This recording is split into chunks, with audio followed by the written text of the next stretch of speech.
Good morning from Tennessee.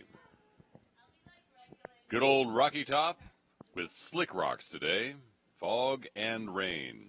62 degrees, showers moving through the area. Competition schedule has changed a couple of times. The events are now primarily A finals for the first races as the organizers of the 2015 SIRA Championships try to get the A finals in to determine the pecking order in these championships at this regatta. Originally, you will have seen a time that said this racing would start at 10 o'clock. Well, due to the weather concerns, they are loading boats in, are going to start to race as soon as they get the boats aligned in hopes to get in the A finals for these 2015 championships. The first event will be the women's varsity 8A final. Hot qualifications yesterday, some impressive rows. It'll be interesting to see what happens on this A final with Wichita State in lane 1, Jacksonville in lane 2, Kansas State in lane 3, Purdue in lane 4, University of Dayton in lane 5, and Oklahoma City in lane 6. All these boats put on quite a show yesterday in their respective semifinals. It'll be quite interesting to see what they do today in the women's varsity 8A final. Of course, one of the reasons that this the schedule was changed so that these events could take place due to NCAA considerations for the women's programs. So we will have the women's varsity 8s, the A final and B final, then men's varsity 8, women's varsity 4, men's varsity 4, women's varsity lightweight 4, men's varsity lightweight 4, men's junior varsity 8, women's novice 8, and men's novice 8 in that order. All A finals, all the big boats going first for this Championship Sunday at the 2015 Southern Intercollegiate Rowing Association Championships. Pictures you see on your screen, well, to tell you about the conditions here. The fog's been rolling in and out, not quite as opaque as it was yesterday morning, but still an issue for safety purposes on the course. The U.S. rowing referees in charge of making sure this competition is safe and fair have been monitoring conditions and weather forecasts to try to make certain that these rowers on the water are safe and when they compete that it is an even playing field. I can tell you, usually looking towards the start, you can see a nice ridge of mountains behind the start, a low ridge and then a higher ridge. Well, right now you can see the low ridge, but you cannot see the higher ridge. And that's looking in the direction of the start, not the picture you see on your screen, which is from the start down the course here at Melton Lake at Oak Ridge, Tennessee, where we're here for the women's varsity 8A final, the 2015 SIRA Championships. 62 degrees in Oak Ridge right now as the fog moves in and out. It's interesting to see what one poet described as those tendrils of fog as on cat's paws moving through these hills of Oak Ridge, Tennessee. It appears that the boats are aligned and it looks like we might get an early start in this competition. First race is going to be at 10. It's 9:53, so we're 7 minutes early. So here we go, the women's varsity 8A final at the 2015 SIRA Championships. Wichita State in lane 1, Jacksonville in lane 2, Kansas State in lane 3, Purdue in lane 4, the University of Dayton in lane 5, and Oklahoma City in lane 6. Kansas State and Purdue very impressive in their qualifying yesterday. This will be a fight.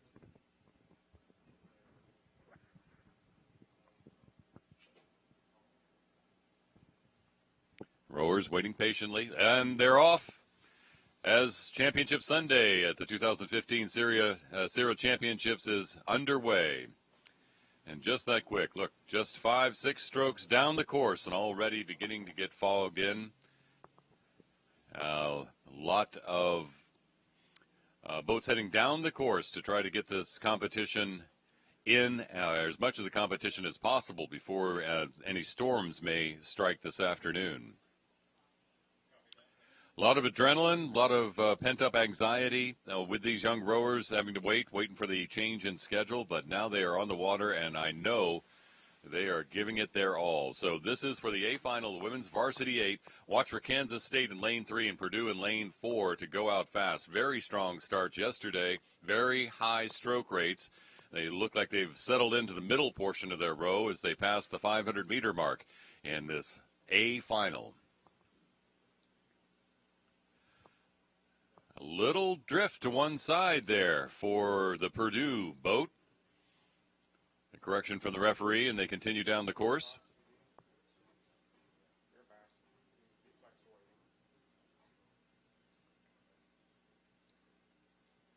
Again, the lineup of races, the women's varsity 8, A final underway right now, the B final immediately following, again for NCAA consideration, committee to 8 and women's varsity 4, men's varsity 4, and the first 5 races of the day that we're trying to get underway on this Sunday.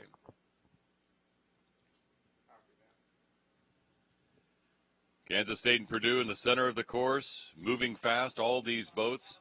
A couple of these boats had very dominating qualifying rows yesterday in their semifinals. It will be interesting to see how they measure up against each other in this race.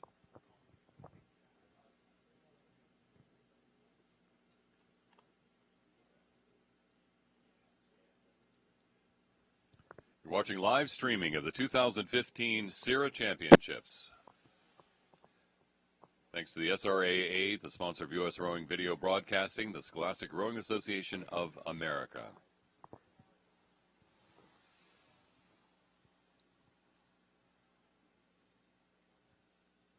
.750 meters into this 2,000-meter race. Kansas State, Purdue, Jacksonville, Dayton, Oklahoma City, Wichita State vying for a win here at the 2015 SIRAs. Hard to pick out any colors, hard to pick out any numbers through these foggy conditions. I'll do my best to keep you informed about how it goes.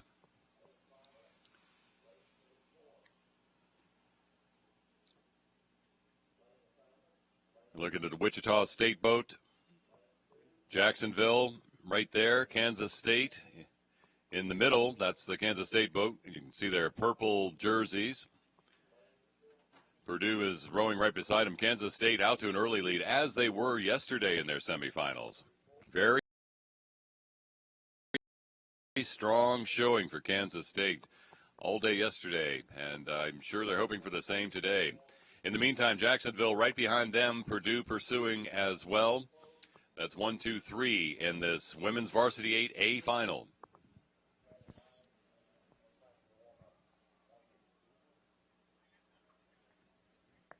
As they emerge from the fog, we'll see how this race is checking out. I don't think even on the shore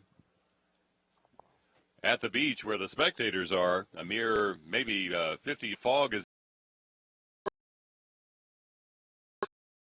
The boats are beginning to emerge from the fog.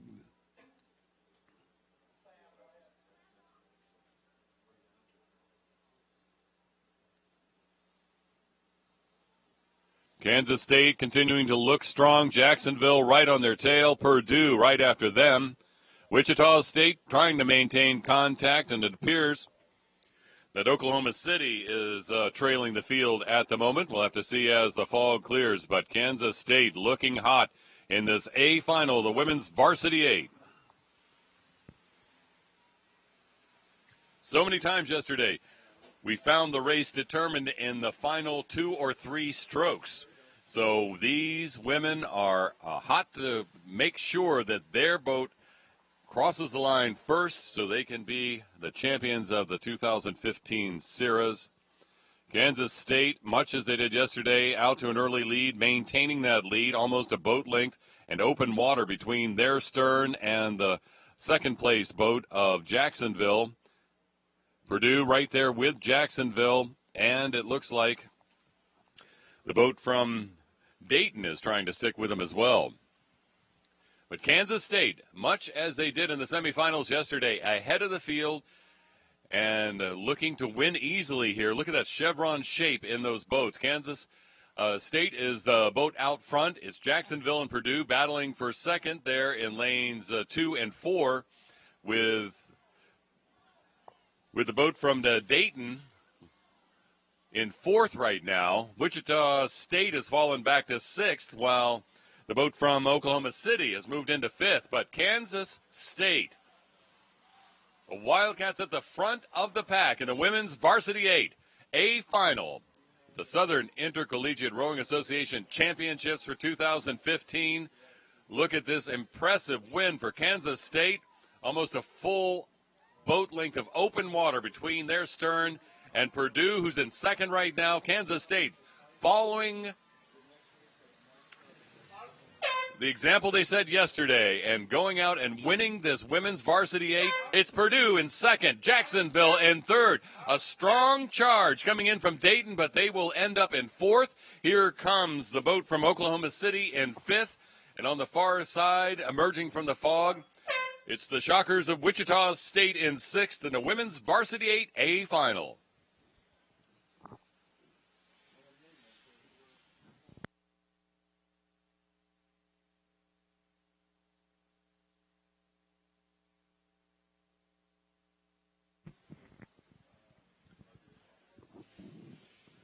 So the competition's underway here at the 2015 SIRA Championships.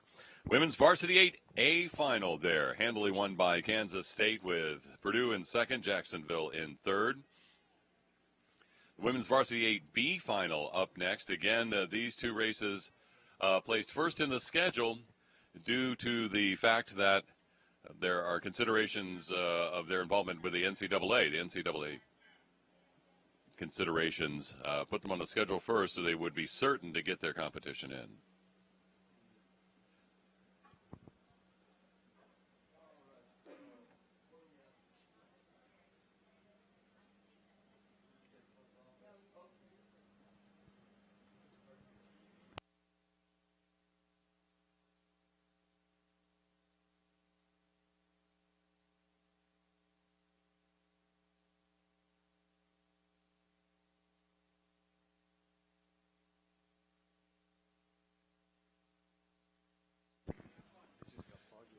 Here's the women's varsity 8B final. As you can see, there's a hand up in that boat on the left. I'm not sure whether they're being pulled or we're still had an issue of some type. So here in the women's varsity 8B final, ranking the boats in this regatta from 7 through 12, you just saw 1 through 6. In the competition, places 1 through 6. These are places 7 through 12. Lane 1, it's Tulane. Lane 2 is Rollins. Lane 3, Marietta. Lane 4 is Clemson. Lane 5, Colorado.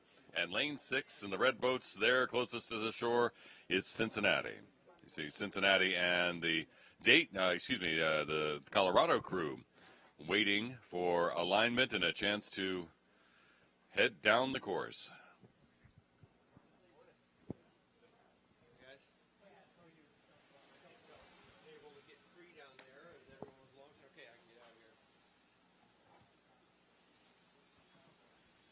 And they're off in the women's varsity 8B final at the 2015 SIRA Championships. Again, Tulane in lane 1, Rollins in lane 2, Marietta in lane 3, Clemson in lane 4, Colorado in 5, and Cincinnati in lane 6. Right there, we're looking, I believe, again, in the fog, difficult to pick out. There's the Clemson boat, I'm fairly sure. So that's lane 4. That was Marietta that was on the left, and that is Clemson there on the right. Colorado now in the frame to the right, Buffaloes. And to the right of them will be the boat from Cincinnati. Again, Tulane, Rollins, Marietta, Clemson, Colorado, and Cincinnati in this women's varsity 8B final.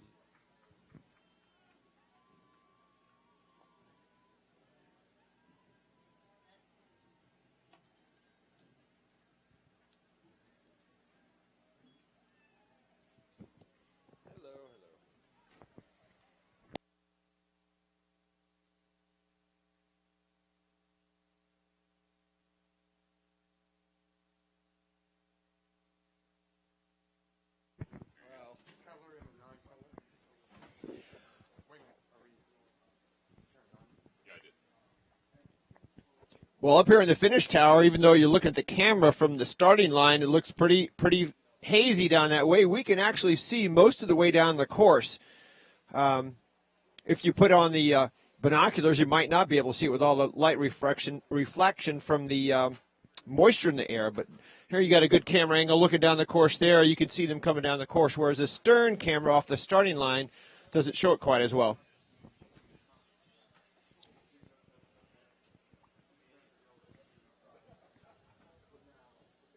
You got a mixture of clubs and NCAA organizations in here. Marietta in Lane 3 is a Division 3 crew. Rollins, the Division 2. Tulane, Clemson, Colorado, and Cincinnati are all rowing clubs. A little bit of difference there, and sometimes there's scholarship differences if they have that available to them.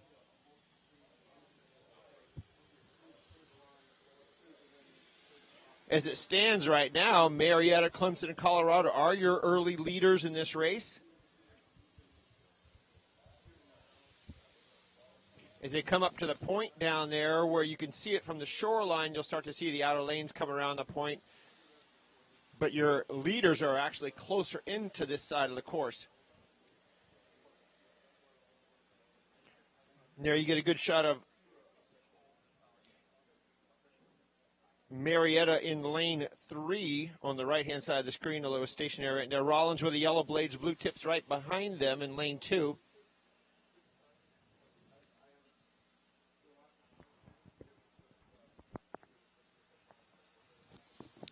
Just past the halfway mark, Marietta, looks like a Marietta, Clemson, Colorado out front early. Rollins, who tended to wait until later in the race to move yesterday, with the exception of one of the qualifying runs, they are just behind the leaders right now, through the 1,000-meter mark.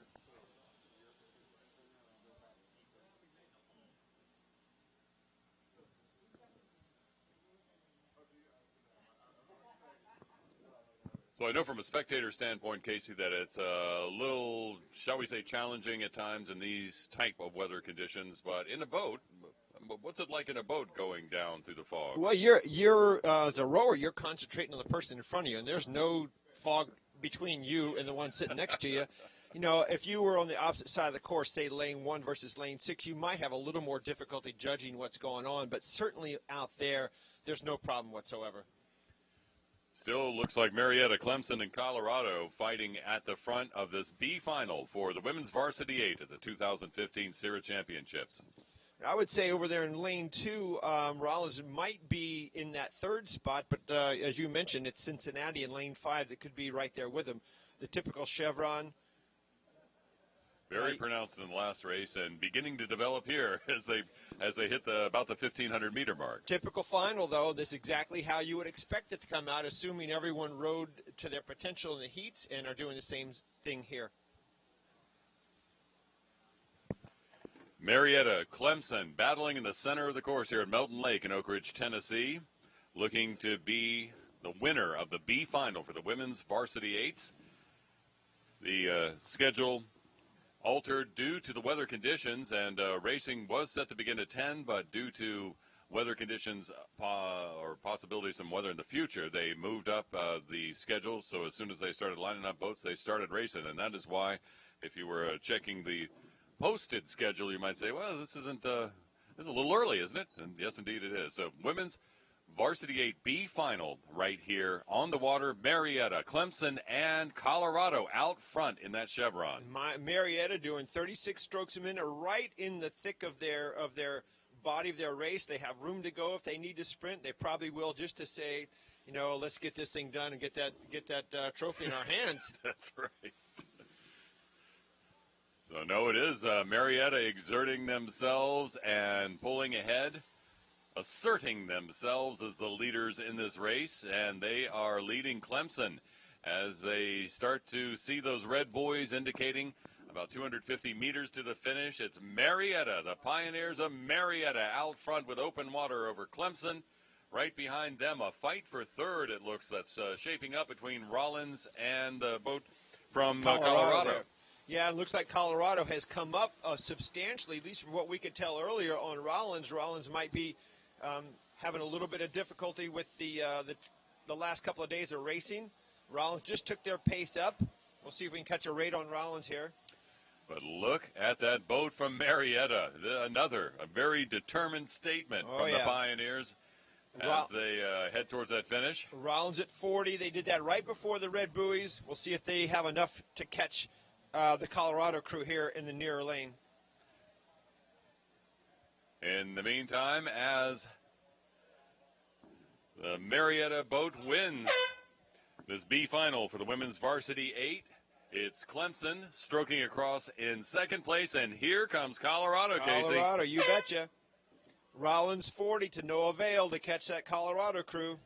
I think Colorado kicked it up when they saw Rollins coming, and they did pull ahead. So it's Colorado in third here in the B final. Rollins in fourth. In the meantime, coming in fifth, heading towards the finish line is the boat from Tulane on the far side of the course, and the red boat from the University of Cincinnati Bearcats on the near side. There goes Tulane, and here comes the Bearcats.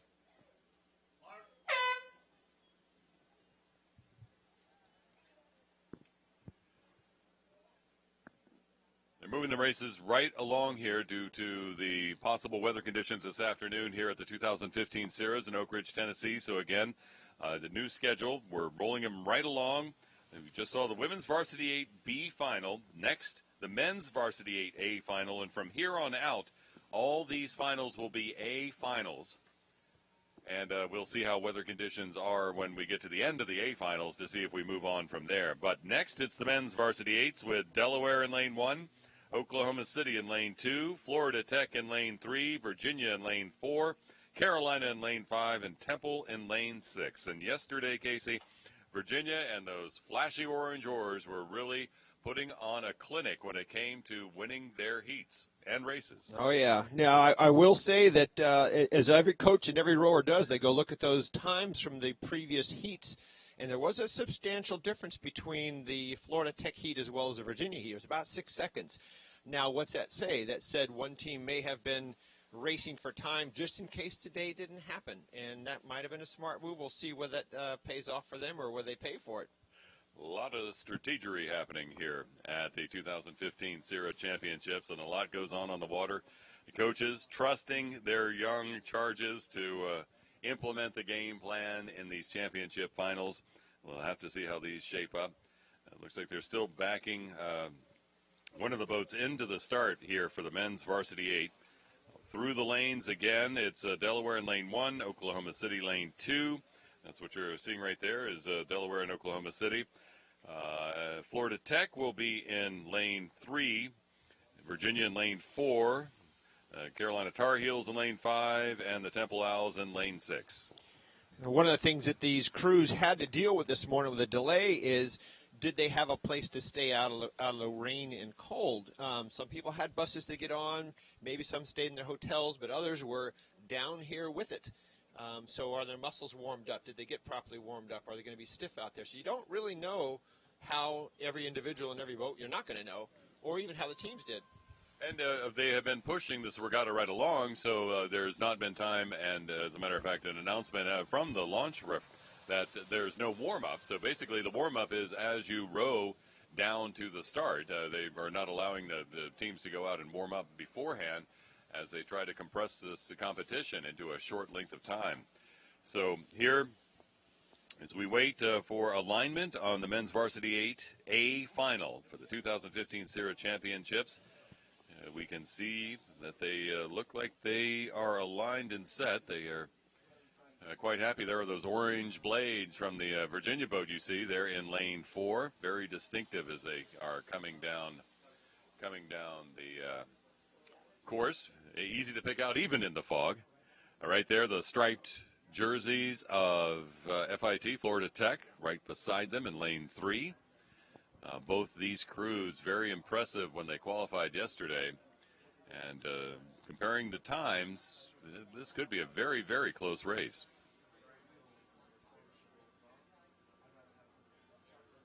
Hand goes up on the FIT coxswain. So they are perhaps polling the crowd. We'll have to see. Polling the field as it goes along. Here's one of the Virginia rowers looking down the course to see what it looks like behind them. as they get ready to row for the championship here at the 2015 SIRAs.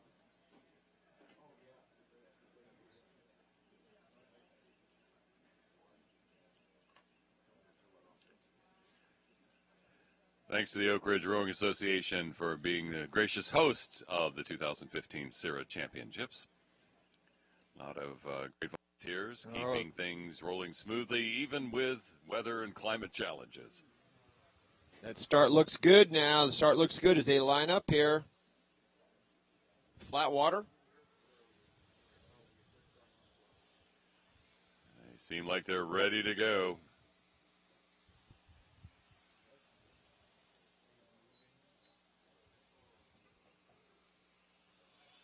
From the men's varsity eights, we go to the varsity 4A finals. Women's first, men's after that. Then the women's varsity lightweight 4 and men's lightweight 4.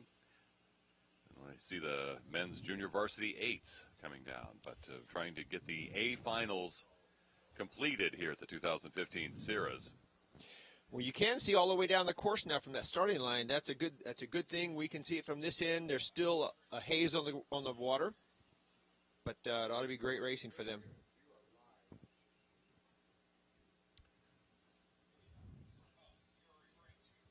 Regatta fashion, you see, walking across your screen right there. Rain suits of all colors, shapes, and sizes. Parkas, raincoats, jackets, windbreakers, amazing. But that's what happens at a regatta. I'm noticing the blades on the left-hand side are squared up, ready for that start. Virginia blades still flat on the water.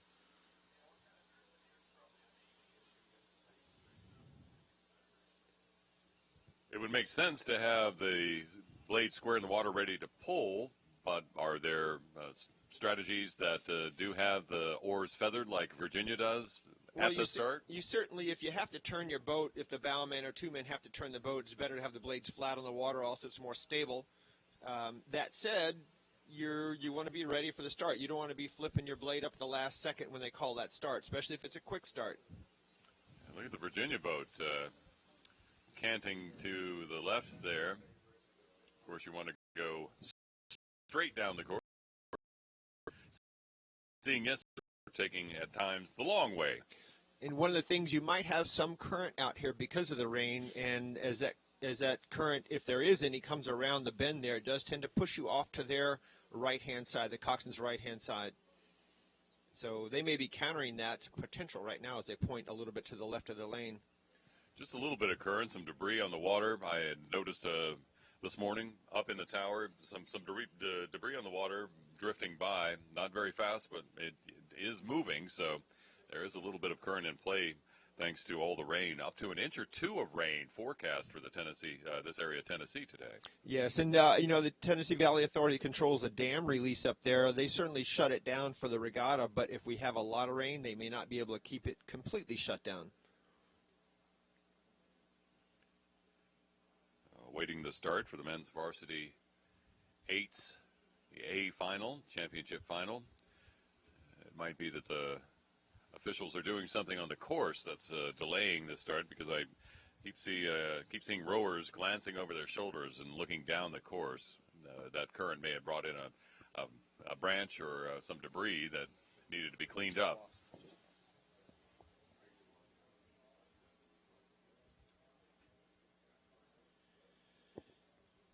You can see looks like all the rowers are sitting at the ready, blade square in Virginia boat now.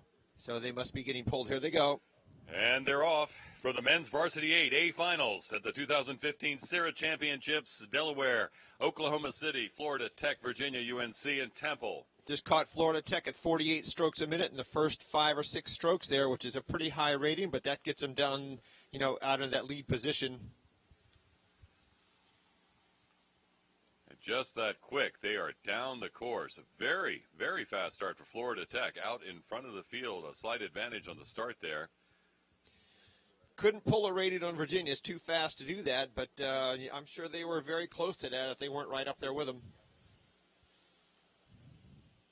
And now we lose sight of them with that camera down at the starting line. Now, again, they'll be able to see each other. And here you see a referee head sticking up over their launch. That's the interesting thing. This is not a tall fog. It's just about the 4 or 5 feet off the water. So the referees standing up in their launches, you can easily pick them out. But those racing shells sitting low, not so easy. And there you go. You can see that mist on the water behind them as they come down the course. Good view now on the cameras.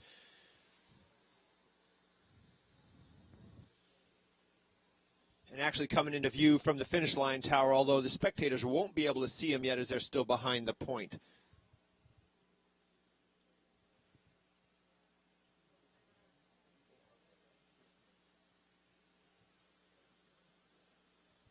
So they should have been through the 500-meter mark about 15 seconds ago, because I'm now at 1 minute and 40 seconds, usually about 1 minute and 25 through that first 500.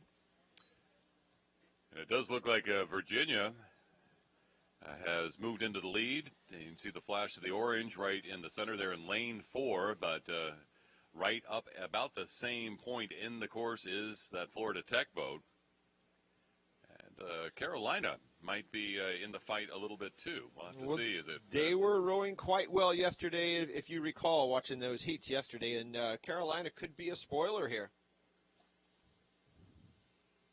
It's the men's varsity 8A final. Delaware, Oklahoma City, Florida Tech, Virginia, UNC, Temple to Battle Royale on Mountain Lake at Oak Ridge, Tennessee for the SIRA Championships. The fastest SIRA. Here you go. Good shot now. Yes. Side shot of FIT's men's varsity 8. Let's see if we can pick up a Virginia bow here as they cross the 1,000-meter mark. I don't see Virginia yet. No, I don't either. Well, FIT was very, very impressive yesterday in their row as well. I'm looking for Virginia to be in there, but it could be we should be looking for UNC or even Oklahoma City or even Temple. Number of Temple boats did quite well in the semifinals yesterday. Some impressive wins and 1 or 2 seconds. So. You know, what's interesting is we have 2 northeastern schools here, both Delaware and Temple. They are on the outside lanes, but I wouldn't tell that as an indicator of anything that can happen here. They could have been adjusting their schedule yesterday, their training pattern yesterday for today's final.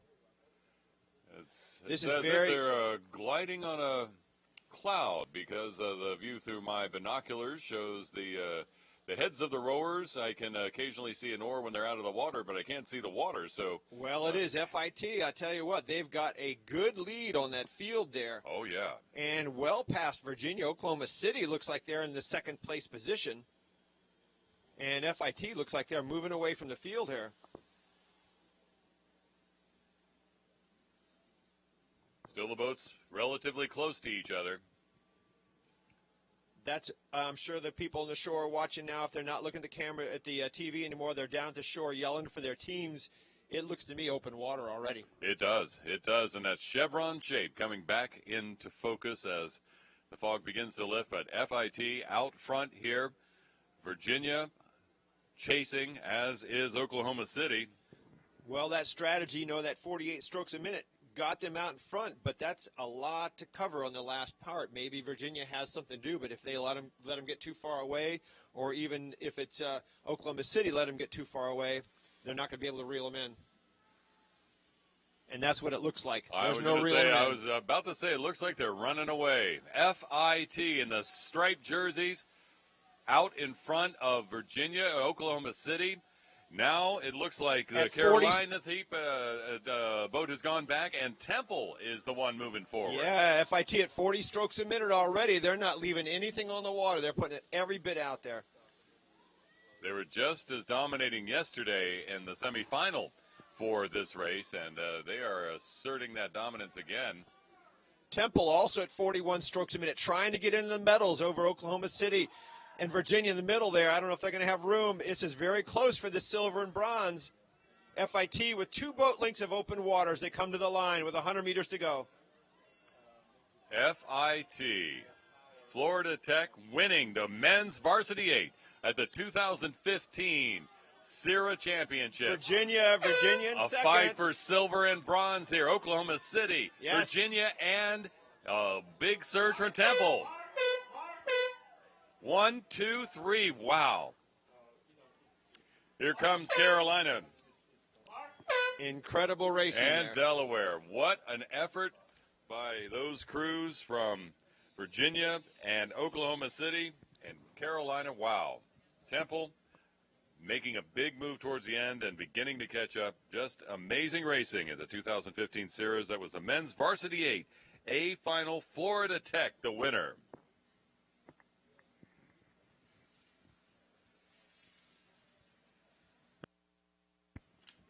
And you can see the results of that effort in the faces and bodies of these rowers.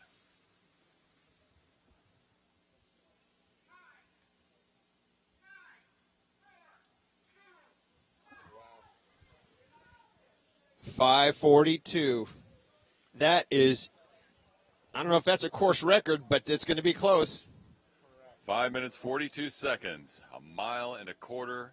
Florida Tech winning the gold at the 2015 SIRAs. That was 10 seconds faster than their semifinal last night. So they were holding something back. I don't know about that.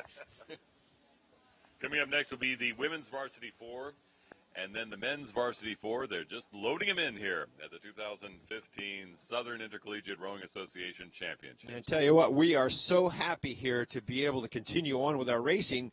That weather delay was really causing concern across the board for everyone here, but we've got boats on the water, we're getting it done, and we got happy rowers out there. Lo and behold, as if by magic, appearing from the fog, comes the women's varsity 4 race. Here is Virginia Tech in lane 1, Florida in lane 2, William and Mary in lane 3, Kansas State in lane 4, Purdue in lane 5, and High Point in lane 6. They are through 500 meters, now heading towards the 750 mark. Again, the center, because these finals were set up by yesterday's semifinals, the faster boats are in the center of the course. So keep an eye out for the boats from William and Mary and Kansas State. They will be the ones, hopefully, at the point of the chevron. We'll have to see how that shakes out. But who knows? We saw with Temple in that last race, even a slow qualifier can still be part of the action at the end.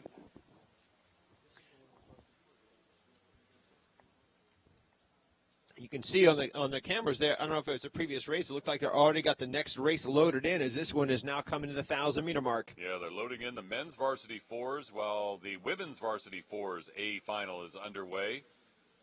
And Casey, as I gaze down the course, they still look reasonably even.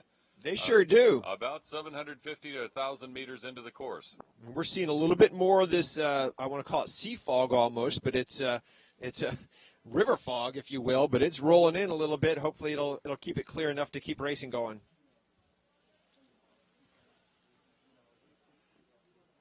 So from regatta committee's perspective, or the U.S. Rowing Ref's perspectives, what is too much fog? What is not too much fog? Just safety.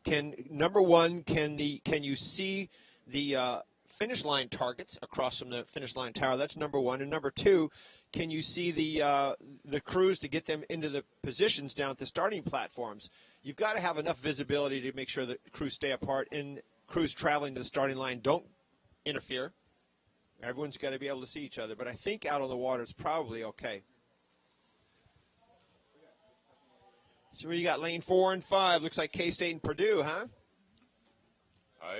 They are very well, actually, and we might be missing a crew. Be a little bit out. Oh, I see that. Yes. No, there's 4 across. Looks like lane 4. Then that would be the Kansas State boat out front. William and Mary just behind them. But also, it does look like out in lane 6, that High Point boat might be sticking with the leaders. I think I would disagree a little bit. I think it's going to run from lane 4 back over to lane 1, and then you got 5 and 6 as your trailers. But that is K-State out in front.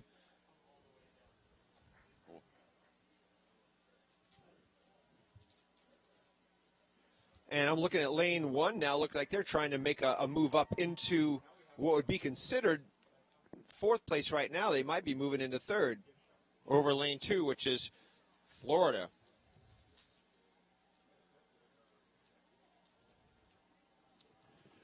It's definitely the Purdue and High Point boats that have begun to slip behind the leaders, and the fog makes that evident right now as the leaders are in the fog and the Lanes 5 and 6 have not quite entered that cloud right now, but it is Kansas State pouring it on out front, closely followed by William and Mary. William and Mary doing a very, very nice job also. Again, a Division I program in the lead here. William and Mary being a Division III, if I'm not mistaken.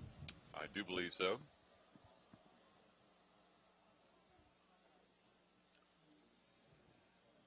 See from that shot stacking up right from lane 4 across. Though I think you're right, Casey, that lane 1 boat from Virginia Tech is trying to make a move and move on up the field. They have moved, it looks like, at least even for that third place position. I won't call them ahead of them. We're watching those ducks scatter from those boats on the other side as they head for the shorelines, although we were talking about Virginia Tech, and now it looks like they've slipped back behind Florida there. But out front, Kansas State rolling towards the gold in the women's varsity 4A final. The Kansas State boat now just 30 meters from the finish. In the meantime, William and Mary trying to pour it on and catch up. William and Mary looking good, looking strong. Look at the bow girl, William and Mary throw everything she's got into that. All the energy going into the water right there. Florida now and pulling past that boat from Virginia Tech. Virginia Tech trying to make that move. Here's High Point in the distinct purple boat in lane 6 that's beginning to move forward, and they gain contact with Virginia Tech right at the end. Yeah, High Point moving on hard at the end there. So Kansas State, William and Mary, Florida, Virginia Tech, High Point, and here comes Purdue across the finish in the women's varsity 4A final.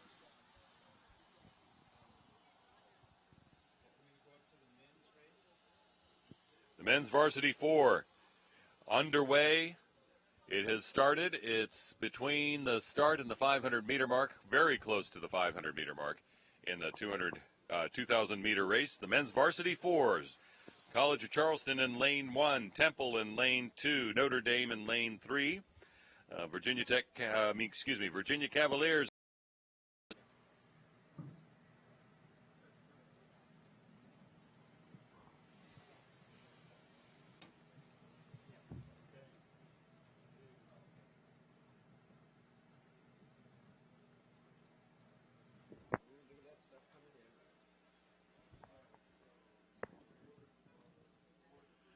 The weather causing a little bit of fun with our technical equipment here at the lake as you are watching live streaming of the 2015 Southern Intercollegiate Rowing Association Championships. It's the men's varsity 4A final. All A finals you're watching in these first races of the day due to weather considerations, trying to make certain that the A finals at least are completed in this competition. The men's varsity 4s, again, College of Charleston, Temple, Notre Dame, Virginia, Rollins, and Florida. And this looks like it's shaping up for a quite battle. This is not your typical chevron. Look at College of Charleston out there in lane 1, right with Temple, I'd say, and not very far off that pace is right down the line, Notre Dame, Virginia. I mean, even all the way out to Rollins out in lane 5. I mean, there's a real fight for everything here. The Fighting Irish of Notre Dame battling those Cavaliers from Virginia. You'll see the green boat, the Notre Dame boat's green, and the orange of the Virginia oars. Very distinctive even in this lake fog that we have going on right now. But very close race as it goes along here. Not the typical chevron, as Casey said, but beginning to flatten out a little bit. Battling for the gold in the men's varsity 4s, the A final on the course, and just 750 meters from the finish line to determine who is the champion at the 2015 SIRAs. And I wonder from the shoreline if they can actually tell and see the people on the far side of the course. It's actually a little difficult right now for us, but I'd still say we've got Charleston and Temple out there vying for that gold medal. If anything, and it's, tell me if my eyes see wrong, it looks like that Orange of Virginia is a little behind. Orange of Virginia is a little behind. Rollins right on their tail. It looks like Charleston, Temple, Virginia, Rollins in that order. Only Florida is the one lagging behind the crowd. Excuse me, that is Notre Dame in lane 3 there. We're calling it wrong. That's Notre Dame is in fifth place right now.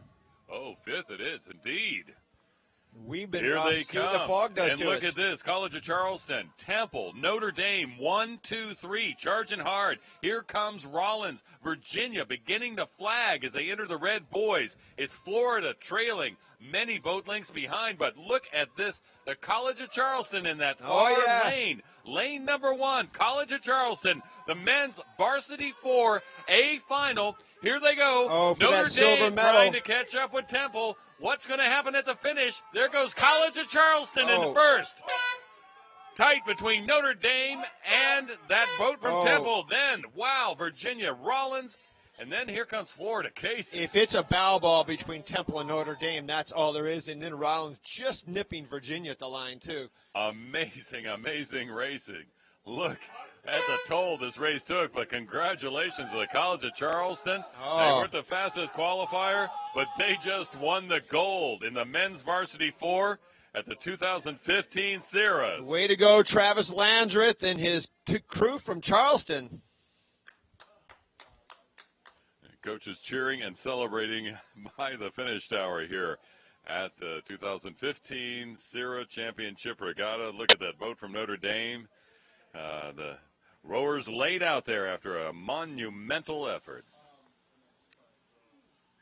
And the fun keeps going as the A finals continue here at the 2015 SIRAs with the varsity lightweight 4s, women's first, then men's.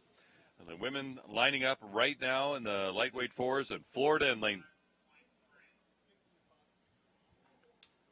It's Florida in lane 1. Purdue in lane 2, Georgia Tech in lane 3, Clemson in lane 4, Tampa lane 5, and Texas in lane 6.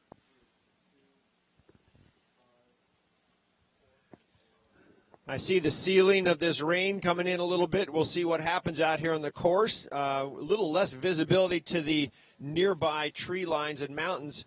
The course itself still can see all the way down to the starting line down there, but if this comes down, we may have to look at holding back a few minutes and see if it'll pick back up again.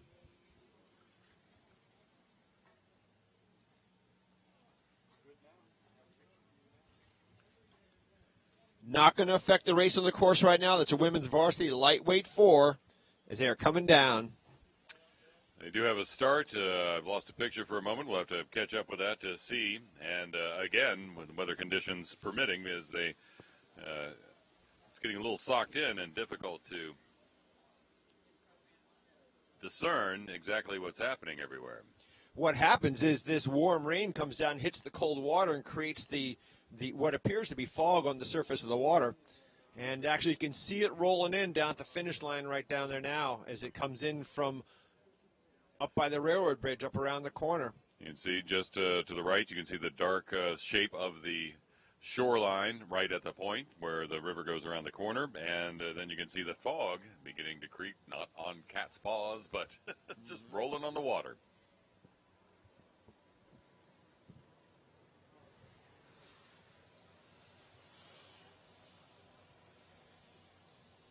Well, the good thing is the race that we're looking at right now, the women's varsity lightweight 4, is past that fog. Fog's behind them, so they're racing to stay in front of that.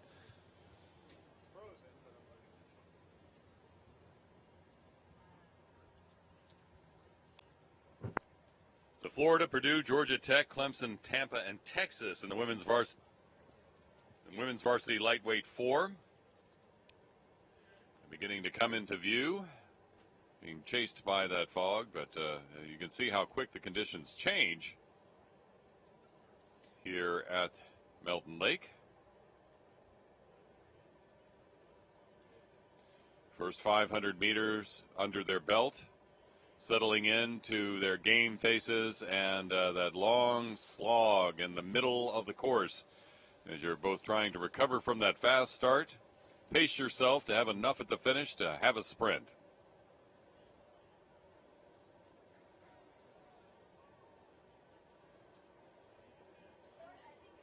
Fastest boats in the center of the course. Lane 4 appears to be out front. Lane 3 just behind them, and really relatively even, just a few boat lengths among the boats this early in the race. At least at this point, up near that front end, I would venture to say we've got also Tampa up near the front, but it's not. It's fairly level. The only boat I see that may be off that pace a little bit is Texas there. And back over into lane one, maybe Florida over in lane one. Although with the fog, if they got white boat and light colored jerseys, it's going to be hard to pick them out. A ghost boat.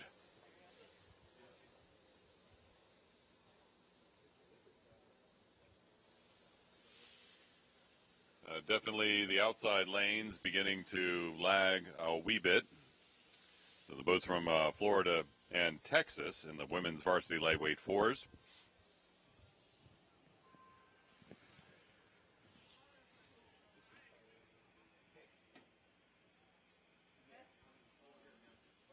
Business as usual, despite the weather here at Oak Ridge, Tennessee. Little bit of rain. Wide variety of rain gear fashion on display. About 63 degrees with overcast skies and the fog drifting in and out. Delay due to the weather earlier, both due to a thunderstorm that seemed to be heading in this direction and also due to the fog and lack of visibility on the course.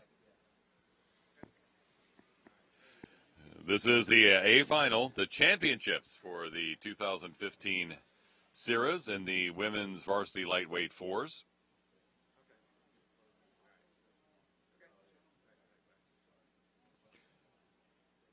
And it is Georgia Tech and Clemson leading the field down the course right now. From there, it's Purdue and Tampa trying to keep up with the leaders. Oh, my, I look away for a little bit here and look back, and I can't see them out there. You got the binoculars. What do you see there, Mark? Fog? Not much, to tell you the truth. The fog just moved in. I saw some moving downriver, and it overtook the race and blotted out the race a little bit, so difficult to say. You know, and again, from our point of view, we can't see a whole lot from here, but out there in the water, they could probably see each other just fine. Short distance, it's not too bad, but over the 1,000 meters or so we're looking right now, it is very difficult. About the only thing I can discern through binoculars are the referees standing up in their boats. Well, we know the racers are closer to us than the referees. I'm seeing on the outside lanes now a little bit of poking through the fog there.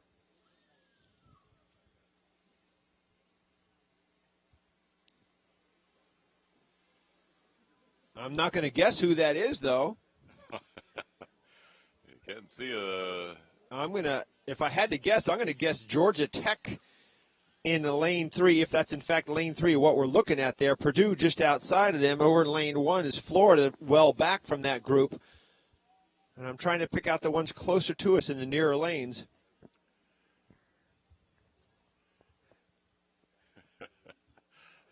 I'm just going to be quiet for a minute, Casey, because I don't even want to hazard a guess. Well, right now, look at that now. I would say, I'm going to guess this is Georgia Tech. I'm looking for boats on the far side. I see two boats on the side of them. That is going to be Georgia Tech that looks to be in the lead, followed by Purdue. In the lead. Indeed. Outside of Georgia Tech on this side, near us, Clemson, and then right next to them, Tampa. There, you got a race for medals here. Georgia Tech cleaning up in this gold medal position with the red buoys now in their grasp. And it looks like it'll be a fight for second place between Purdue, Clemson, and Tampa. Tampa right there. Tampa's right there ready to strike. I think they were behind a little bit earlier, but I don't know if they're behind now. If they've got a sprint left in them, they Texas could pull out. And then Florida, 5 and 6. As the fog begins to clear for us, and here comes Georgia Tech. Georgia Tech stroking towards the gold in the women's varsity lightweight fours, A final, and there's open water, and the race is going to be for silver. No telling for silver here. This is Purdue, Tampa, and Clemson all vying for silver. Tampa, the one working the hardest right now. They are trying to pour it on. Here comes that boat from Clemson. All three boats nose to nose with 5 meters to go. Oh. They couldn't call it fast enough, and I don't have a good enough angle to say exactly which one of those. But, glad to see Tampa, Purdue, and Clemson all very tight. That could have been Tampa. That could have been Tampa. Could have been Tampa indeed. And then crossing the line there, Texas in 5th place. And one more, here comes Florida in lane 1. Emerging from the fog to cross the finish line in the women's varsity lightweight fours here at the 2015 SIRAs.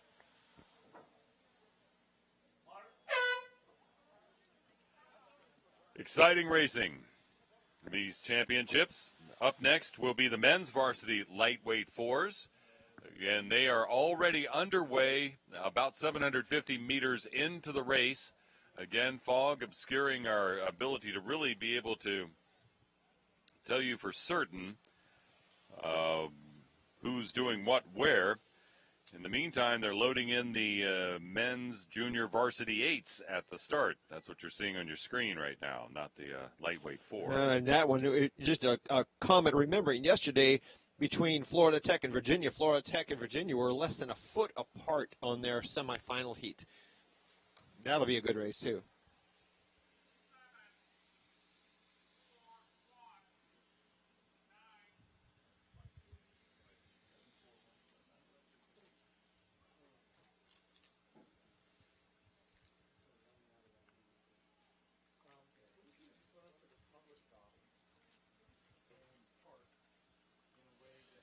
We are beginning to see the referees as they stand up in their launches, so they have a commanding view of the rowers in front of them, making sure everyone's rowing safely, staying apart in their lanes. But I don't see the rowers just yet, although I see emerging. Few heads peeking out, not enough to really provide a good picture of what's going on. Actually, it looks like lane 2 and lane 4 are lane 2 actually looks like the one that might have an advantage. 2 and 4, followed by 3 and 1, and I really can't see 5 and 6 right now. Yeah, that's a tough call, but I think you're right. Those 3 boats, lanes 2, 3, and 4, William and Mary, Texas, and Rollins, looks like they're in that hunt for the medals. Although I'm watching that lane 2 you spoke about. Maybe it's their dark jerseys, but they look like they're out in front of this group. I'll see if the lighter jerseys show up a little bit better. Well, I can see, I'm pretty sure it's lane 2 because I can see the boat in lane 1 behind them. I think Rollins is the one, you can barely see them, but you can actually see them coming in line with the boat Texas, which is to their left, to our right, to the spectators' left on the outside of them. I think Rollins is the light-shirted one that may be surprising us here. Well, light-shirted blue and yellow, but there they are, Rollins. I was going to say, now Rollins had a very good showing yesterday. What can you tell us about the Rollins team? Well, this is the men's varsity lightweight 4. They won their heat yesterday, their semifinal also, and looks like they're doing the same thing here today. It is Rollins that has this lead. William and Mary in second, followed by Texas in the middle, of course, in third. And then back in the fog, it looks like it would be Florida, who is hanging in lane 6, and they may have a slight advantage over Georgia in lane 1, but again, due to the fog, difficult to see. But it is Rollins who appears to be out in front right now, with William and Mary following, and the boat from Texas right behind them. Men's varsity lightweight 4A finals, the 2015 SIRA Championships. The red buoy's coming up. Rollins has got to feel that closeness of that finish line. They just have to stay in control. William and Mary trying to stick with them right now, and also to fend off that boat from Texas in lane 3. But look at Rollins. Rollins looking nice, smooth, confident. You see that separation. It's about a boat length between the front three boats in this race. Rollins tapping along at 37 strokes a minute. Nobody's catching them now. Coming to the finish line. In the men's varsity lightweight 4, winning the gold in the A final of the 2015 SIRAs by a boat length and a half of open water. Here, stroking to the silver medal, comes William and Mary, being chased there by Texas. Texas will be third. Virginia working hard to catch up with the crowd, but they will come in fourth. And it looks like Florida will still have to fight to hold off a bid by Georgia here, who will be upon what they're wearing. or disappearing in the fog, depending on what they're wearing, too. Up next, the men's junior varsity 8s. Lining up at the start. Blades are square. For the men's junior varsity 8A final, Georgia Tech's in lane 1, Delaware in lane 2. Florida Tech, FIT in their striped jerseys in lane 3. The Temple Owls in lane 4. Virginia Cavaliers in lane 5. And the Carolina Tar Heels, lane 6 for the men's junior varsity 8A final. A little bit of rain coming down now other than fog, but hey, we're a water sport. Exactly. Snow, rain doesn't make a difference to rowers. What does make a difference is lightning and wind due to the lightness of the boats. So it can be pouring down rain, and these rowers will still be out there competing as long as you can see down the course. And that lightning was a primary issue as we were watching the weather. Fortunately, none was around us, so it was only a matter of visibility in the course for safety is what gave us the delay today. And here we go. The men's junior varsity 8A final underway here at the 2015 SIRAs. Again, Georgia Tech, Delaware, Florida Tech, Temple, Virginia, Carolina. Carolina, very nice show in the JV8 yesterday. We'll see what they can do from lane 6. Temple and Florida Tech very strong in their semifinals, too. Big course change there by Florida Tech. I got Temple off the line at 44 strokes a minute. You can see in the camera, you were able to see that change in course. There again, that current comes around, if there is any, and pushes him off to the side, and they got to make that correction. We saw it yesterday as well. There's Carolina in lane 6 to the right of the screen. You saw the flash of orange. That's Virginia that was in the middle. And the head's disappearing in the fog. And they fade out from that shot. Again, you can see that the fog hangs close to the water there. I do believe we may get a better read on this race a little earlier in the race as the fog has begun to move off the course for once.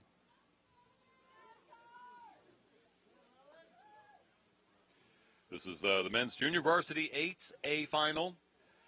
The rest of the A finals coming up. The women's novice 8 next, men's novice 8 after that, and then the A final for the second novice 8. And we have some of the novice boats A finals after that.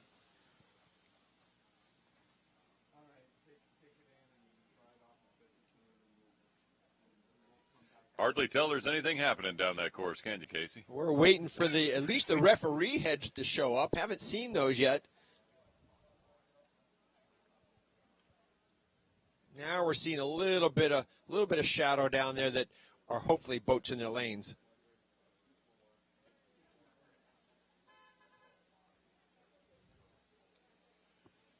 For those coaches who are watching the television on the live feed and trying to pick out your crews, I'm sure this is nervous because you can't tell, and we can't tell anything either. Here we're seeing the outer lanes now. This is lane 1, 2, 3, and 4 that we're starting to pick up in all lanes now. As they come to the point, we're starting to see. Here they come. It looks like 3 and 4 out. Of course, the fastest qualifiers for this A final. I can't see lanes 5 and 6 yet, but among those 4 that we do see in the distance, it is that Florida Tech Temple boat. Temple boats that appear to be. And we just lost them again. They just went back into a little cloud bank there, fog bank, and we have no sight of anybody at this moment. And they are almost 3 minutes into it. They'd be right at the 1,000-meter mark at this point, but we have no view of them at this time.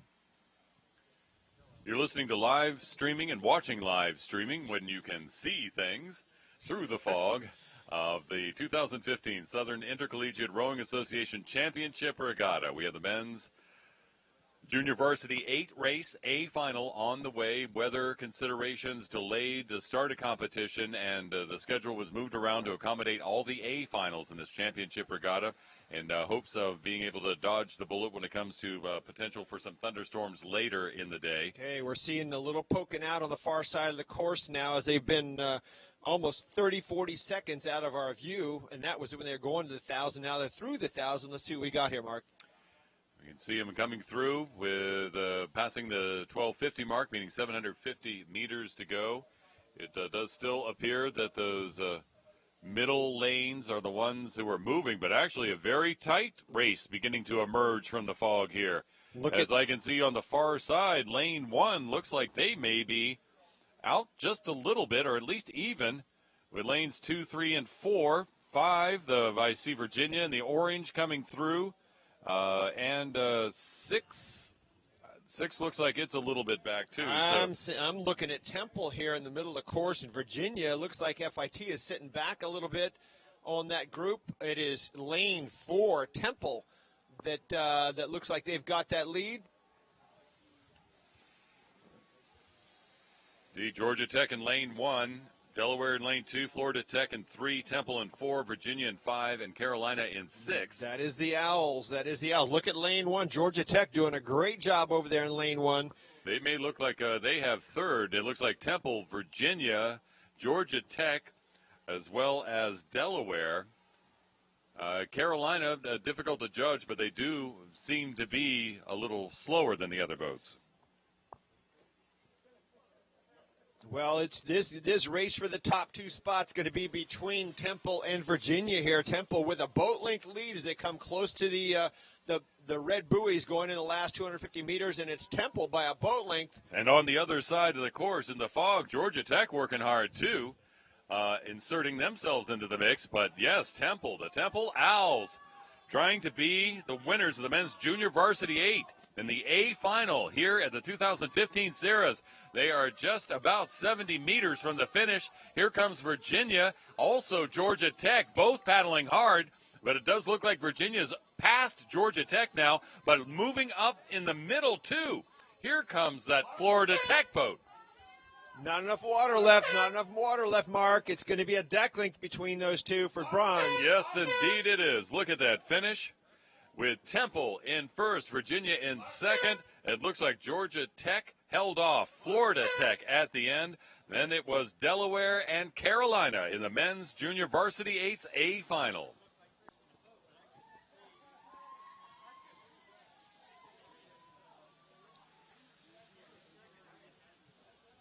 And the celebration begins.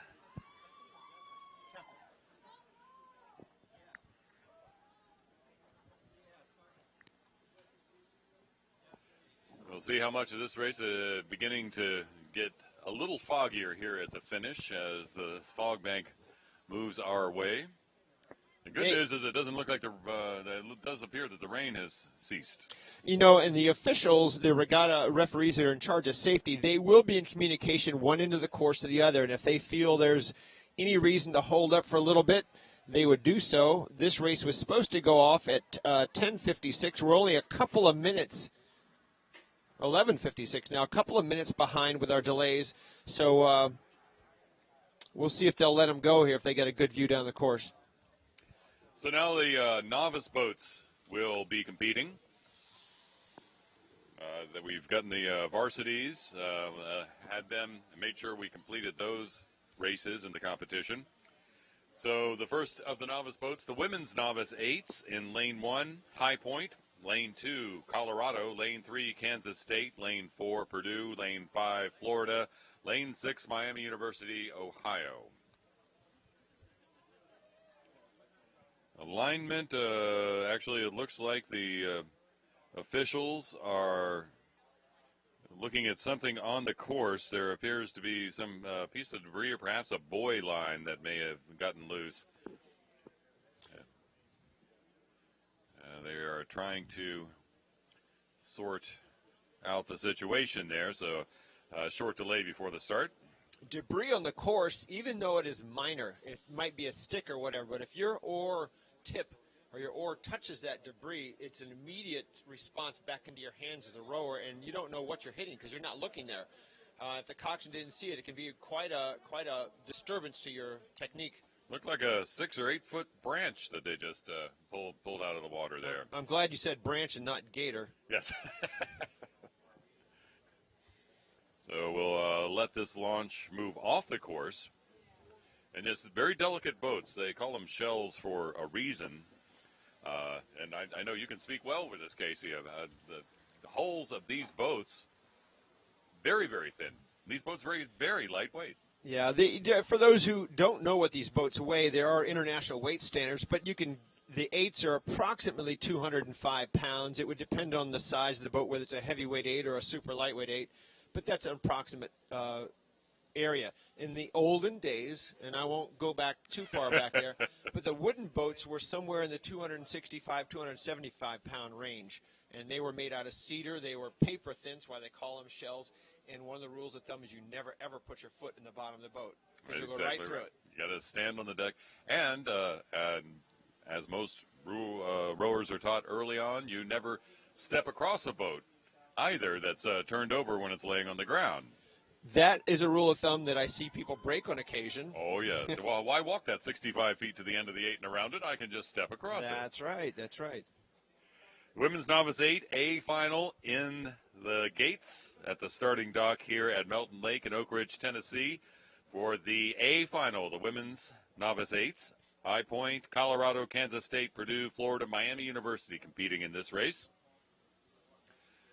Much bigger crowd here at the finish line wanting to know the outcome of the races than there was yesterday during heats and semifinals. Here they go. They're off in the Women's Novice 8s. Look at that course correction there. A little bit of a course correction from the Purdue boat in lane 4. So they started to row into the lane of Kansas State in lane 3. And now they're straightened out, back into the center of their lane and rowing down the course. You know, when that boat swings around like that and makes a hard turn like that, there's a lot of centrifugal force involved, and it can throw your boat off balance. It's very difficult to counter that right in the midst of a heavy turn like that.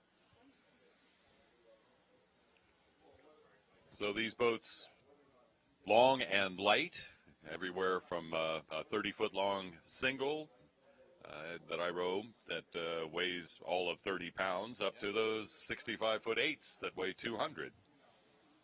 But fastest way to move on the water without an engine in my is a blast. Now, working hard here, this is a competition that you're watching. Well, there is some fun involved here. This is a serious sport. A lot of effort goes into making these boats move as fast as they do down that course. The teamwork, you really do have to have coordination, dedication, determination. And these youngsters learning that and learning it for life, too. And we talk about trying to have fun out of the water. And for the layperson, you think, boy, they work so hard. How can this be fun? The rewards are entirely different than the fun you would get being out playing in the ocean or something like that. It's a sacrifice, but the rewards are extreme. Indeed they are.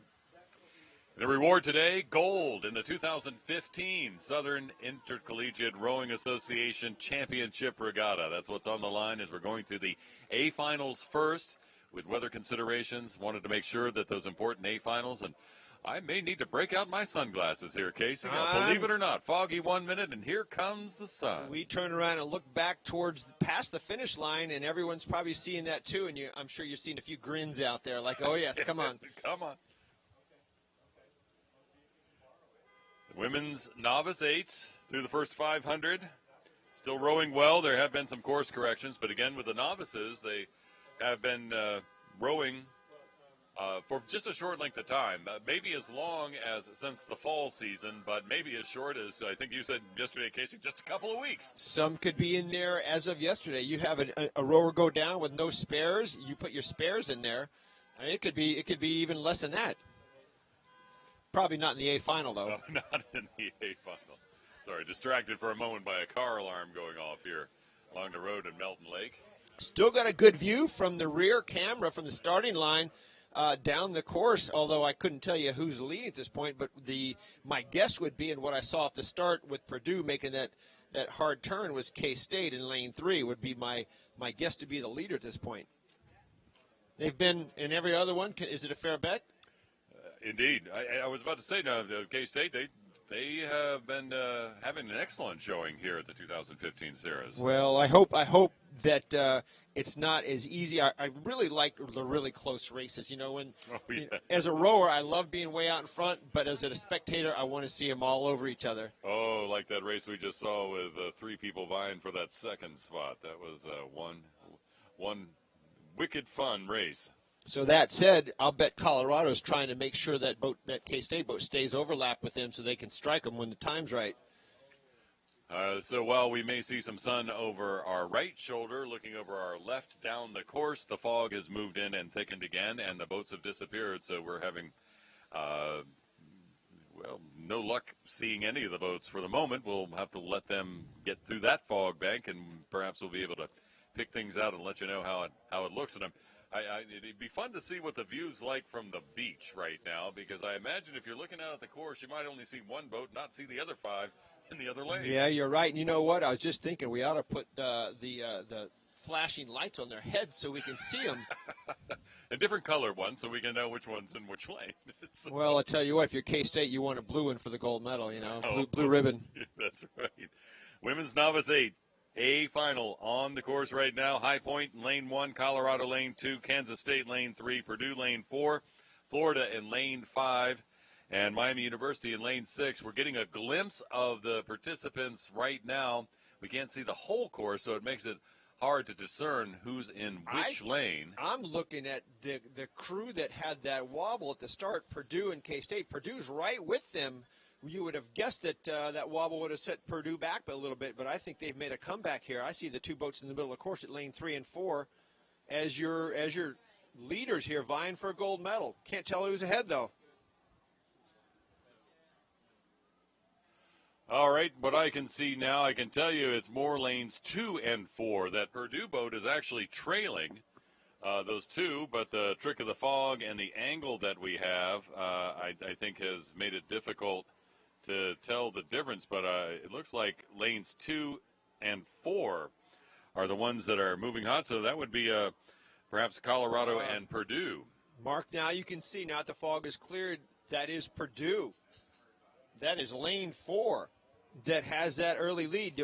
K-State, the white boat, just on the opposite side of them. Oh, so the Colorado boat's the one. Oh, this black and gold. Oh, yes. Sometimes hard to pick out. Add the fog in there, and it makes it no fun. Boilermakers trying to keep K-State from sweeping here. Saw that little skew at the start, but they're going neck and neck. And could you imagine, had they not had that, where would they be? I'm sure they're trying not to think about that right now. They're thinking they're in the red buoys, and they're thinking everything they got. Bow ball to bow ball. If we could be beside these boats, I bet you're seeing them go back and forth every dip of those oars. And look at the space in this grand final behind them. 6-7 boat lengths of open water behind Purdue, and Purdue has that edge. They're still holding on. Purdue is up at least 3 seats as they stroke towards the finish here in the Women's Novice 8 of the 2015 SIRAs. They're adding a seat with every stroke, crossing the finish line almost 2/3 of a boat length ahead of the Kansas State boat here in the Women's Novice 8s. High Point right now shaping up to finish in 3rd, but at the same time, Florida trying to make a move in lane 5, and Colorado, which appeared, at least from me and my angle at one point, to be in the mix, trying to fight off those other 2 boats. But it's High Point heading towards the finish line in the Women's Novice 8s as the 3rd place finisher. A big effort by Florida in lane 5, coming across in 4th place, and here we go. Colorado trying to fend off. Oh, hard to call. 5th and 6th was too close between Miami University and Colorado. That was just no call. Grand effort from that Miami boat to try to catch up. They were covering a lot of ground at the end, but didn't have enough ground to be able to pull ahead. And the Women's Novice 8 Championship, Kansas State and Purdue battling it out right to the finish. Purdue with the win.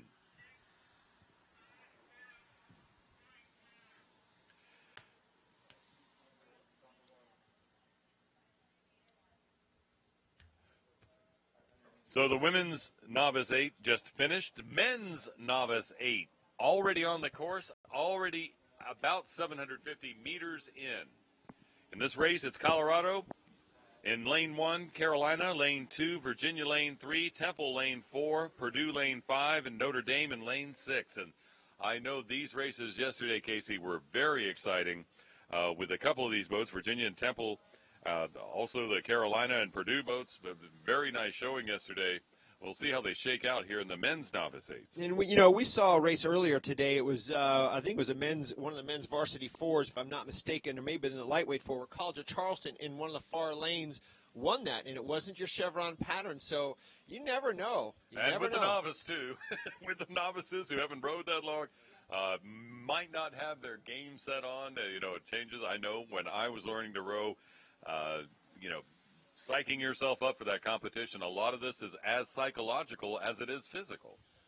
We actually have a view of this, and this looks like a heck of a race. I see 1, 2, 3, 4 boats that are in contention for that first place position there. Yeah, Carolina, Virginia, Temple, Purdue, right there in the center. Lane 6, too, Notre Dame is right there, too, closest to us. The only one that's fallen back, I believe, is Colorado on the far side of the course.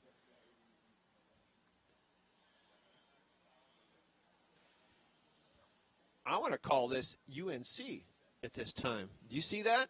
I do see that. It's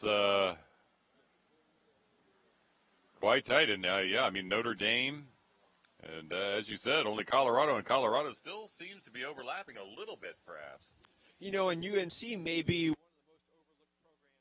They traditionally have had fast crews out there, and we've seen them again and again here. So you might see a UNC highly motivated novice men's 8 here. And you can see in lane 6 that Notre Dame boat, they have the white jerseys on, and they're kind of blending in a little bit, but they are right there. It's going to be fun to see this race once it pops up to view and we can see across the lanes to see how they line up. Well, I think as they go past that 1,000-meter mark, you're seeing strategy kick in to Virginia. You're seeing strategy kick in with Temple, and that's usually a point where we talked yesterday about sprinting at the red buoys, and today you'd see sprinting at the 500-meter mark, but you're actually going to see the rates start to come up at the 1,000-meter mark, and I think that's exactly what Virginia and Temple are doing here, is enough is enough, let's put it away. Temple, Virginia, Carolina, dueling at the front. Not far behind, Purdue, Notre Dame. It only appears that Colorado is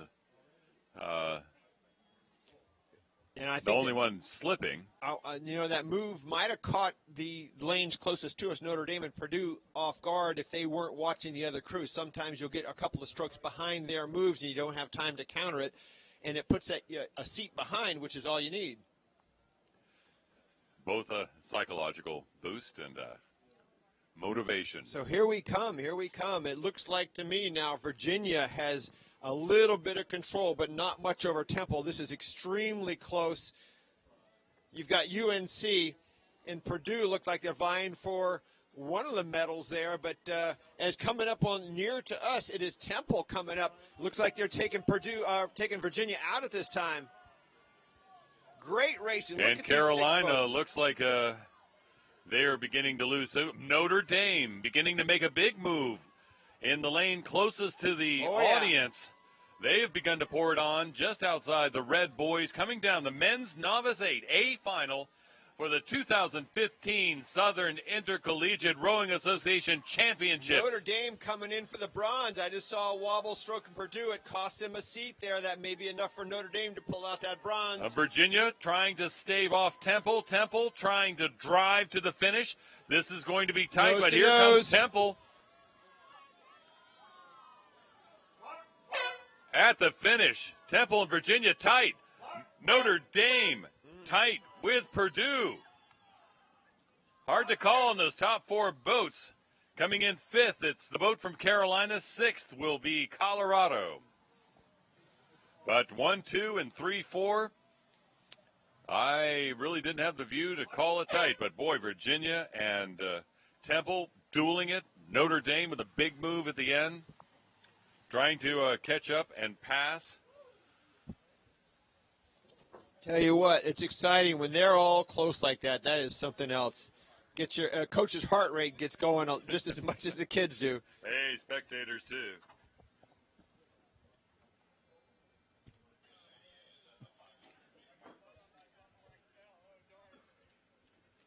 The next race is the men's second novice 8. Only 2 boats in this race, because in order to enter a second novice 8, there was a qualification. I'm sorry, I can't quote the rule from the regatta brief, but I remember there was a limit whether you could do a second novice 8 or not. Purdue and Georgia Tech are going at it in the men's second novice 8.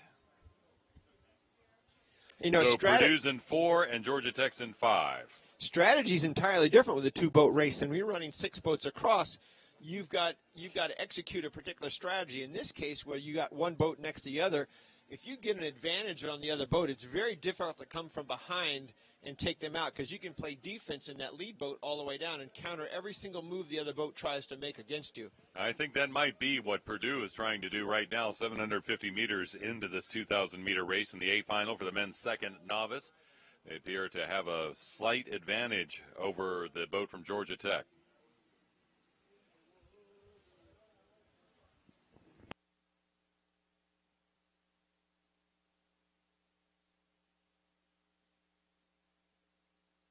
Continue on here with our next series of races. This will be all A finals or grand finals. If we have the opportunity, we will consider operating with the B finals. Depends on our scheduling. But right now, we do have all the way up through this next page here. If you got your pages in front of you, at least another 10 races of A finals, if not more. So stay tuned here. And here we got this dual match going on between Purdue and Georgia Tech, and as Mark said earlier, it looks like Purdue, but they're still very close.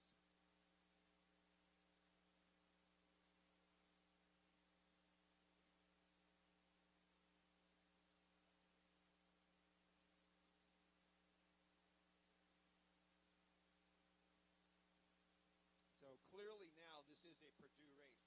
Purdue has that advantage. All they have to do is relax and keep long out there and keep pounding away at the distance between them and Georgia Tech. Georgia Tech in 2 things now. They have to play catch-up, and what can they do? On the other hand, they're also rowing in the wake of the other boat, which can affect you.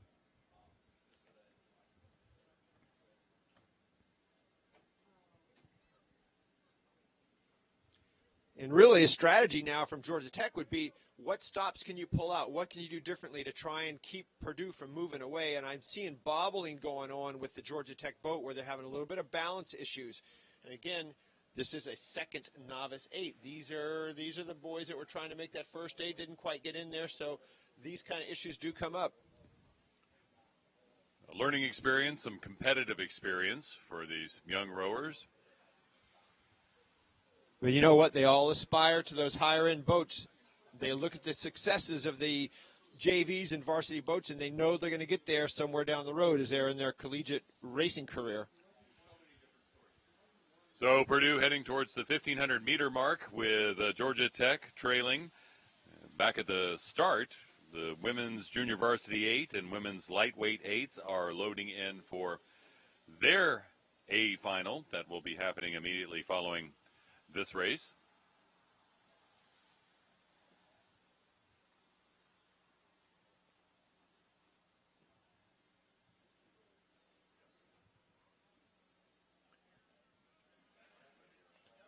Purdue with a good lead. They're in lane 4 of the men's second novice 8's A final. The 2015 Southern Intercollegiate Rowing Association Championship Regatta. And Purdue could take it a little bit easier, but they're not. They're rowing 35 strokes a minute. I'm sure their coach told them, you go out there, you do everything you possibly can, see if you can come close to the first novice men's 8 time, and that's exactly what they're doing. They want to show that they're competitive with that other boat. I bet the coach did say, don't rest on your laurels. You got to learn. You got to learn to row hard, row fast. That's exactly what they're doing in the boat from Purdue here in the men's second novice 8s. as Purdue has about a 2-boat length lead over the Georgia Tech boat as they are in the red buoys heading towards the finish line. Not a bad look to that boat from Purdue. They seem to be rowing well together. Not bad for a second novice 8. So they are rowing towards the finish line and the win. It's Purdue in the men's second novice 8. Here comes Georgia Tech, doing their best to put on a good performance in their second novice 8.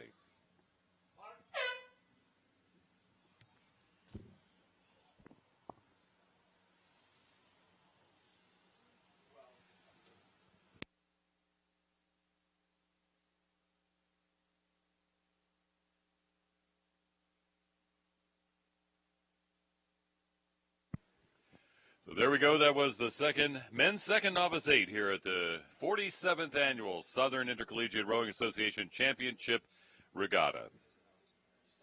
We'll have the women's junior varsity 8, women's lightweight 8 race coming up in just a moment.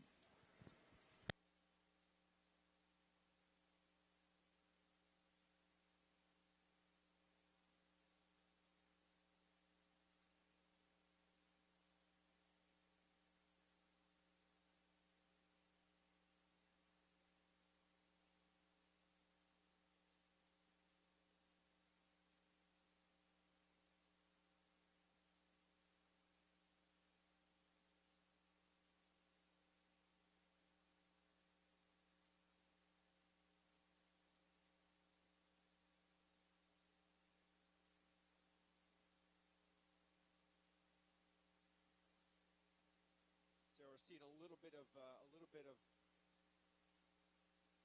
fewer boats coming out of the embayment here.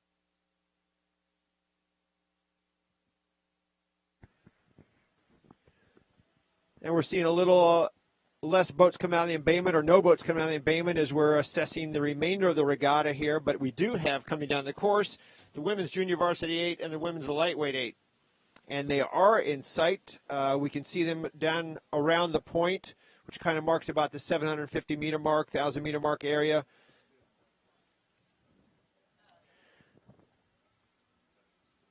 On the camera angle, now just shift it over to the midpoint camera. You can see them through the mist there.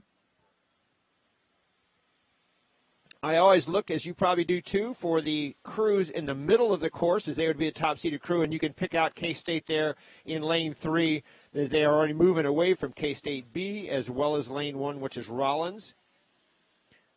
And as you scan to the left of Kansas State boats, which is in the white boat in the middle of the course, that would be Jacksonville University in lane 4, the white blades with the green tips. University of Dayton in lane 5. And closest to us, lane 6, is Purdue. But it looks to be K-State A, Kansas State A, in the middle of the course in lane 3 that is holding that first 1,000-meter lead.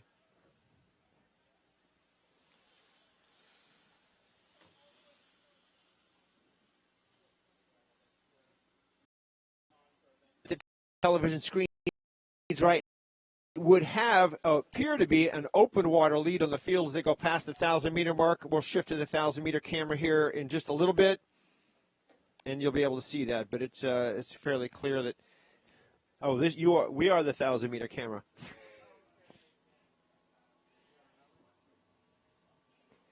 I don't think we need that camera anyhow. This is clear what's going on here. K-State definitely opening this up and moving on down the course.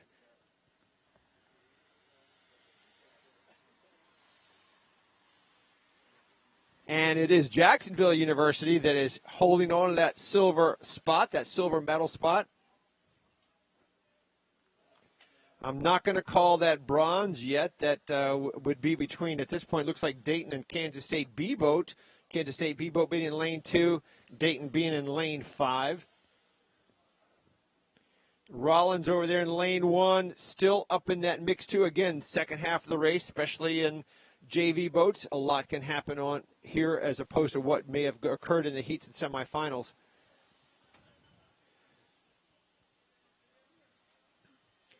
from a coaching standpoint, you typically want your junior varsity team to be within a boat length, 6 seconds, 4 seconds of your top 8. If that's the case and your top 8's winning, chances are your JV boat will do the same.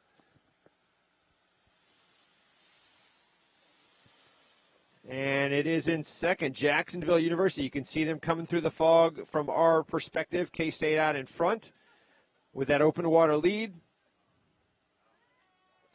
Jacksonville appears to be in a fairly solid position for silver here. You see them rocking back and forth together. They got the white hats on. Again, the white blades with the green tips.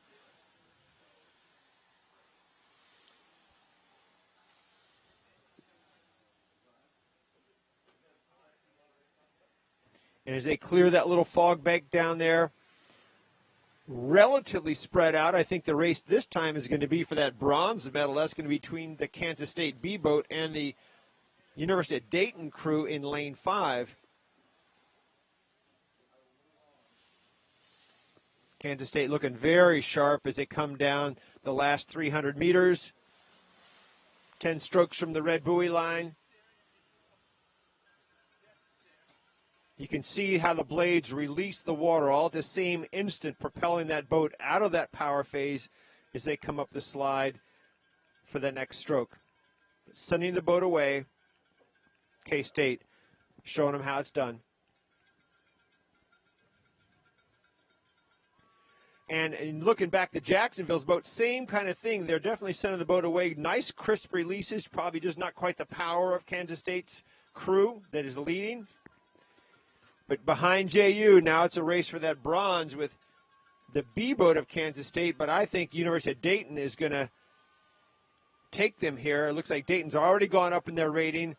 They can smell that bronze medal.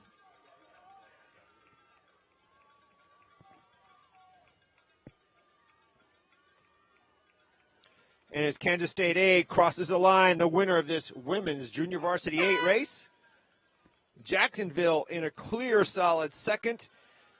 And University of Dayton just a little bit ahead of the Kansas State B boat. That's going to take it right down to the wire here.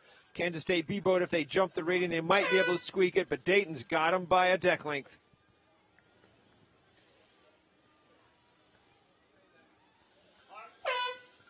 There you go.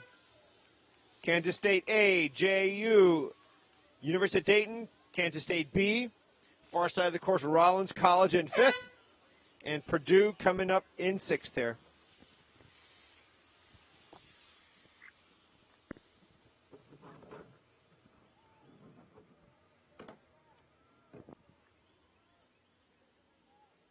You're watching live coverage of the 2015 SIRA Championships from Milton Lake in Oak Ridge, Tennessee.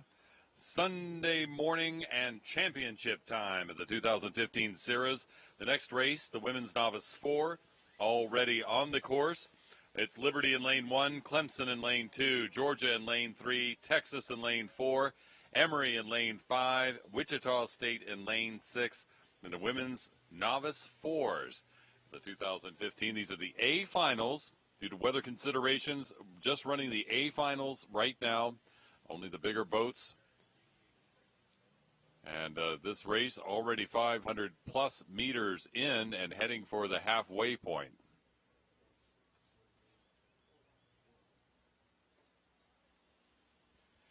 It does appear that Georgia and Texas are out front. Clemson right behind them at this point in the race in the women's novice 4s. But with these novices, I alluded to it before, Casey, is there a difference from day to day of their performance? It seems being new to rowing, they haven't really established that routine and rhythm that they need for the competition. Well, there definitely is a difference day to day and practice to practice, even piece to piece within the same practice. And novices can be all over the place. So when they're consistent, their chances of doing well are very much higher. It's the inconsistency that takes them out. So how long does it take them to get that consistency and that good head on their shoulders for rowing? Well, as we talked about, some of these people, these novices have been rowing since the fall. Some are spring break, might be winter time, so it's time on the water. It's miles. Watching the women's novice 4 here at the 2015 SIRAs. The fog has lifted for the moment. Almost a little bit of sun, but that is just a prelude to an afternoon that might perhaps be filled with storms here in Tennessee Valley. So as a result, they are running all the A finals here for the championships just to make sure they do crown the champions for the 2015 SIRAs.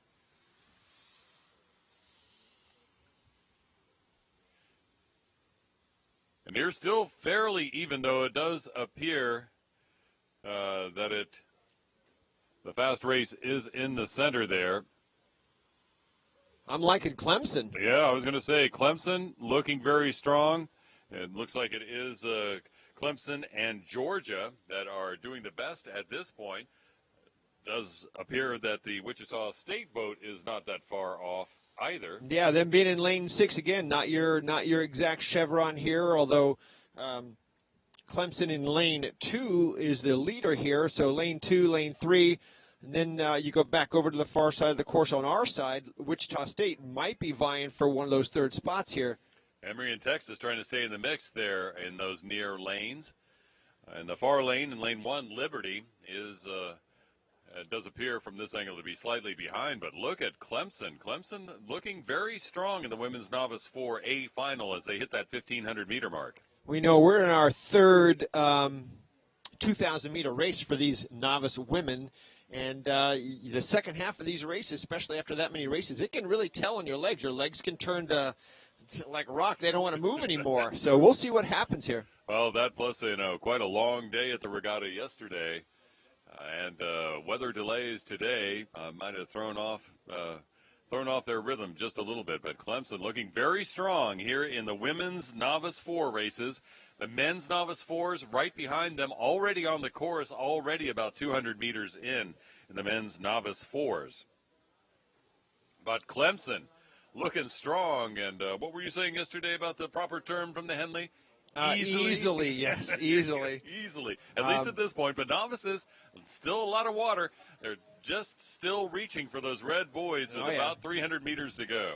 Well, it looks like Texas is in your third place position, although look closer to us. Wichita State has now moved past Emory, and I would say Wichita State could be in potential vying for that bronze here, but they got a ways to go to catch up to Texas there. Emory and the boat from Liberty are 5th and 6th at this point. What a fine showing for the women's novice 4 from Clemson. They're just flat out pulling hard. Look at them. They're putting everything they have. This is something they'll remember for years and years to come, even if they don't continue rowing. I won a championship. The 2015 SIRA Championships at Melton Lake in Oak Ridge, Tennessee. These are the women's novice 4s competing in the A final, looking for the gold, and it's the boat from Clemson. And you know easily ahead of the field. It's the boat from Wichita State that's going to look for this bronze medal here. They've come up through that pack there, and they're vying hard for this bronze. And there they go, winning a gold. The Clemson women's novice 4 here at the 2015 SIRAs. Silver will go to Georgia. And again, that Clemson boat, many, many links out in front. The challenge, though, will be for the bronze right behind the Georgia boat. It's a fight between Texas and a press from Wichita State here. Who will cross first? I don't know. It looks like they're holding on. Yeah, it's Texas. Good showing, though, from Wichita State in the women's novice 4, trying to come and catch up. A good lesson there. And here we go for 5th duel between Emory and Liberty, with Emory crossing the line first by about half a boat length over Liberty in the women's novice 4A final. The men's novice 4A final on the water right now, past the 1,000-meter mark. As we reorient ourselves back up the racetrack in this race, Clemson in lane 1, Texas in lane 2, Central Florida in lane 3, Virginia in lane 4, Emory lane 5, and Notre Dame in lane 6. And that bright orange of Virginia out front right now in first, Central Florida right behind them in second. Again, this might be a race that is a race for third. Third right.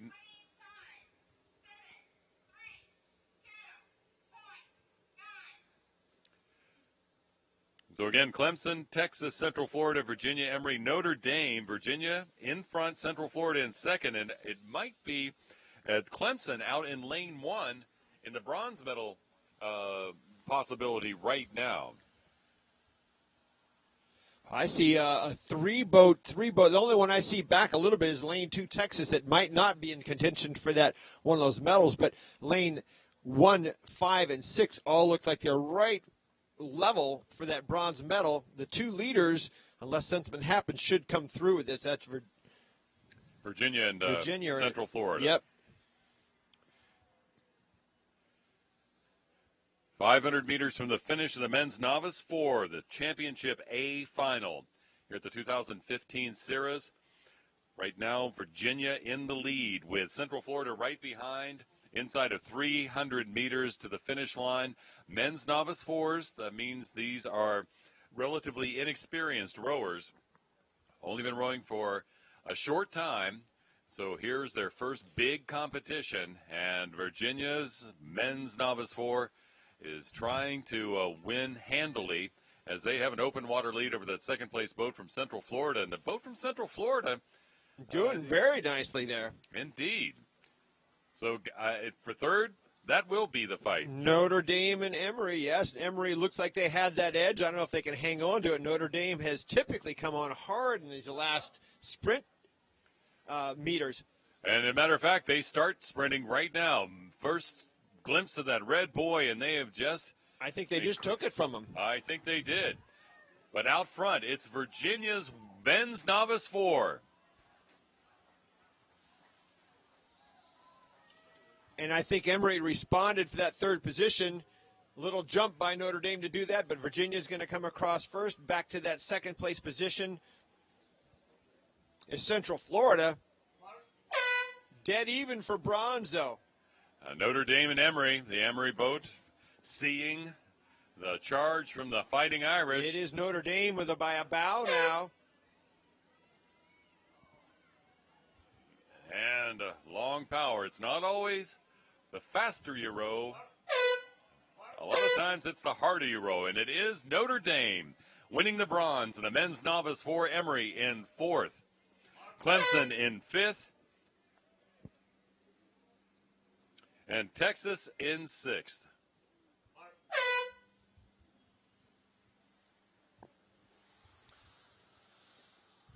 The women's novice lightweight 4 in the starting dock right now. The A final.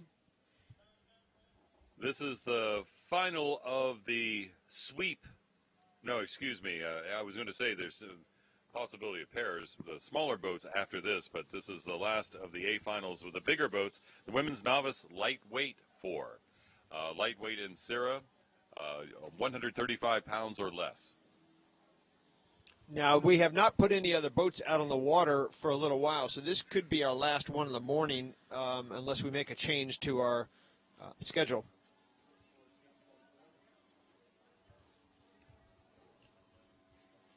Again, thanks to the Oak Ridge Rowing Association for their generous hospitality here in Oak Ridge, Tennessee. There's a beautiful venue here, Melton Lake. A little fog this morning. That's kind of disappeared.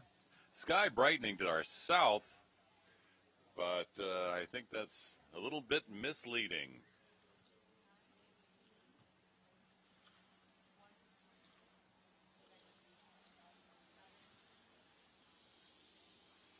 So the women's lightweight novice 4s waiting patiently in the starting docks. I believe they might be waiting for the officials to come back down the course because the only movement on the course right now are the official launches.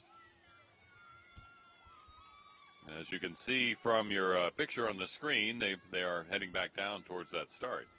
You know, one of the things we run into when we have a weather delay like this, as we get further into the day, a lot of these crews have to fly in for this, and they have flights 3 o'clock. I mean, you can't really wait any longer than what we have now. That might be why we're considering the change in the schedule or even the potential of not holding any more races because a lot of these people have to be gone. Travel considerations, one thing especially when it's on Championship Sunday, and folks have business on Monday, and again, yes, with crews and clubs from around the nation here at the Southern Intercollegiate Rowing Association Championship Regatta. You do have to keep in mind where people need to be on Monday morning. Yeah, classes start. That's why we try to have these crews done by 1 o'clock on a normal day so the buses and the transport people can get them back home so they can get some sleep before they go in for those 8 o'clock classes. From Pennsylvania to Florida, Tennessee, Georgia, Texas, Colorado, crews have been competing this weekend here at the 2015 SIRAs. Great stuff. Great competitions and some great experiences for these young college rowers. Okay, it looks like they are closer to starting in the women's novice lightweight 4A final, so we'll return to the screen to check out what's happening at the start dock. The blades are square in the water, and there they go. They're off. You see immediately lane, I think it's lane 4 that's heading for the buoys, and if they don't get that straightened out soon. Well, look at lane 6 coming in from the left, well, too. If you have an interference problem, they will stop the race. Here we go. This will be, a tangle of oars at the start right there, and they have stopped the race. They were still within that breakage area. We had the boat. It looks like it didn't look like that. Was that the Virginia boat? Yeah, I won't say it was a Virginia boat. Typically, this camera's behind lane 4, and I think that's who it was, but I can't verify that. Yes, as a matter of fact, it does, but I didn't see the orange oars. That's why I was a little bit confused right there, but you saw the boat on the left with a big pull on the one side start to head to the right into the lane of the other, and then you saw the boat in lane 6 begin to move in, or the other side move in and encourage. And look where they're lined up here, too. But again, novices. You know, I've been a bow man in a 4 before, and I've had the coxswain tell me, don't pull so hard. And I'm thinking, are you kidding me? I want to pull this boat around. And maybe that's what they did. You do got to have the boat go straight, though, if you want to win. Indeed. And while these mistakes do happen with the novices from time to time, you know, they are learning and gaining the experience needed to be highly competitive. And this is not so bad here, Casey, in the 4s, but novice pairs, you want to see a treat to navigation, you watch novice pairs coming down the course from the back. So, you know, the start is one of the most difficult times of the race because you got a lot of power going on. The strokes are shortened up a little bit, so the kids have to react just like this. That camera shot looking back, of course, that is looking towards us here in the finish line. The clouds in the background look great, if you like clouds. Yes, they do. Straight down now, again, with the effect of the telephoto lens that makes this 1 and almost a quarter mile course look not that long, but that shore that you see at the end of the shot is actually well beyond the finish line. So here come the lightweight 4s to reload again into the start dock, a line again at the start, and then they'll come back down, providing they can get another nice clean start. And yes, for novices especially, that start is something that's difficult, and even for experienced rowers, because when you're learning to row, for the most part, you're keeping the boat moving.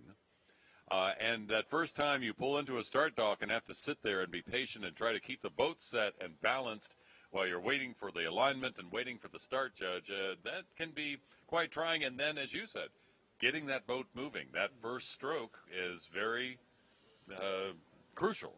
And you're nervous. As a rower sitting in line, I don't care if you're an Olympic level rower or not, you do have butterflies sitting on that line. In some cases, those butterflies can overtake your training.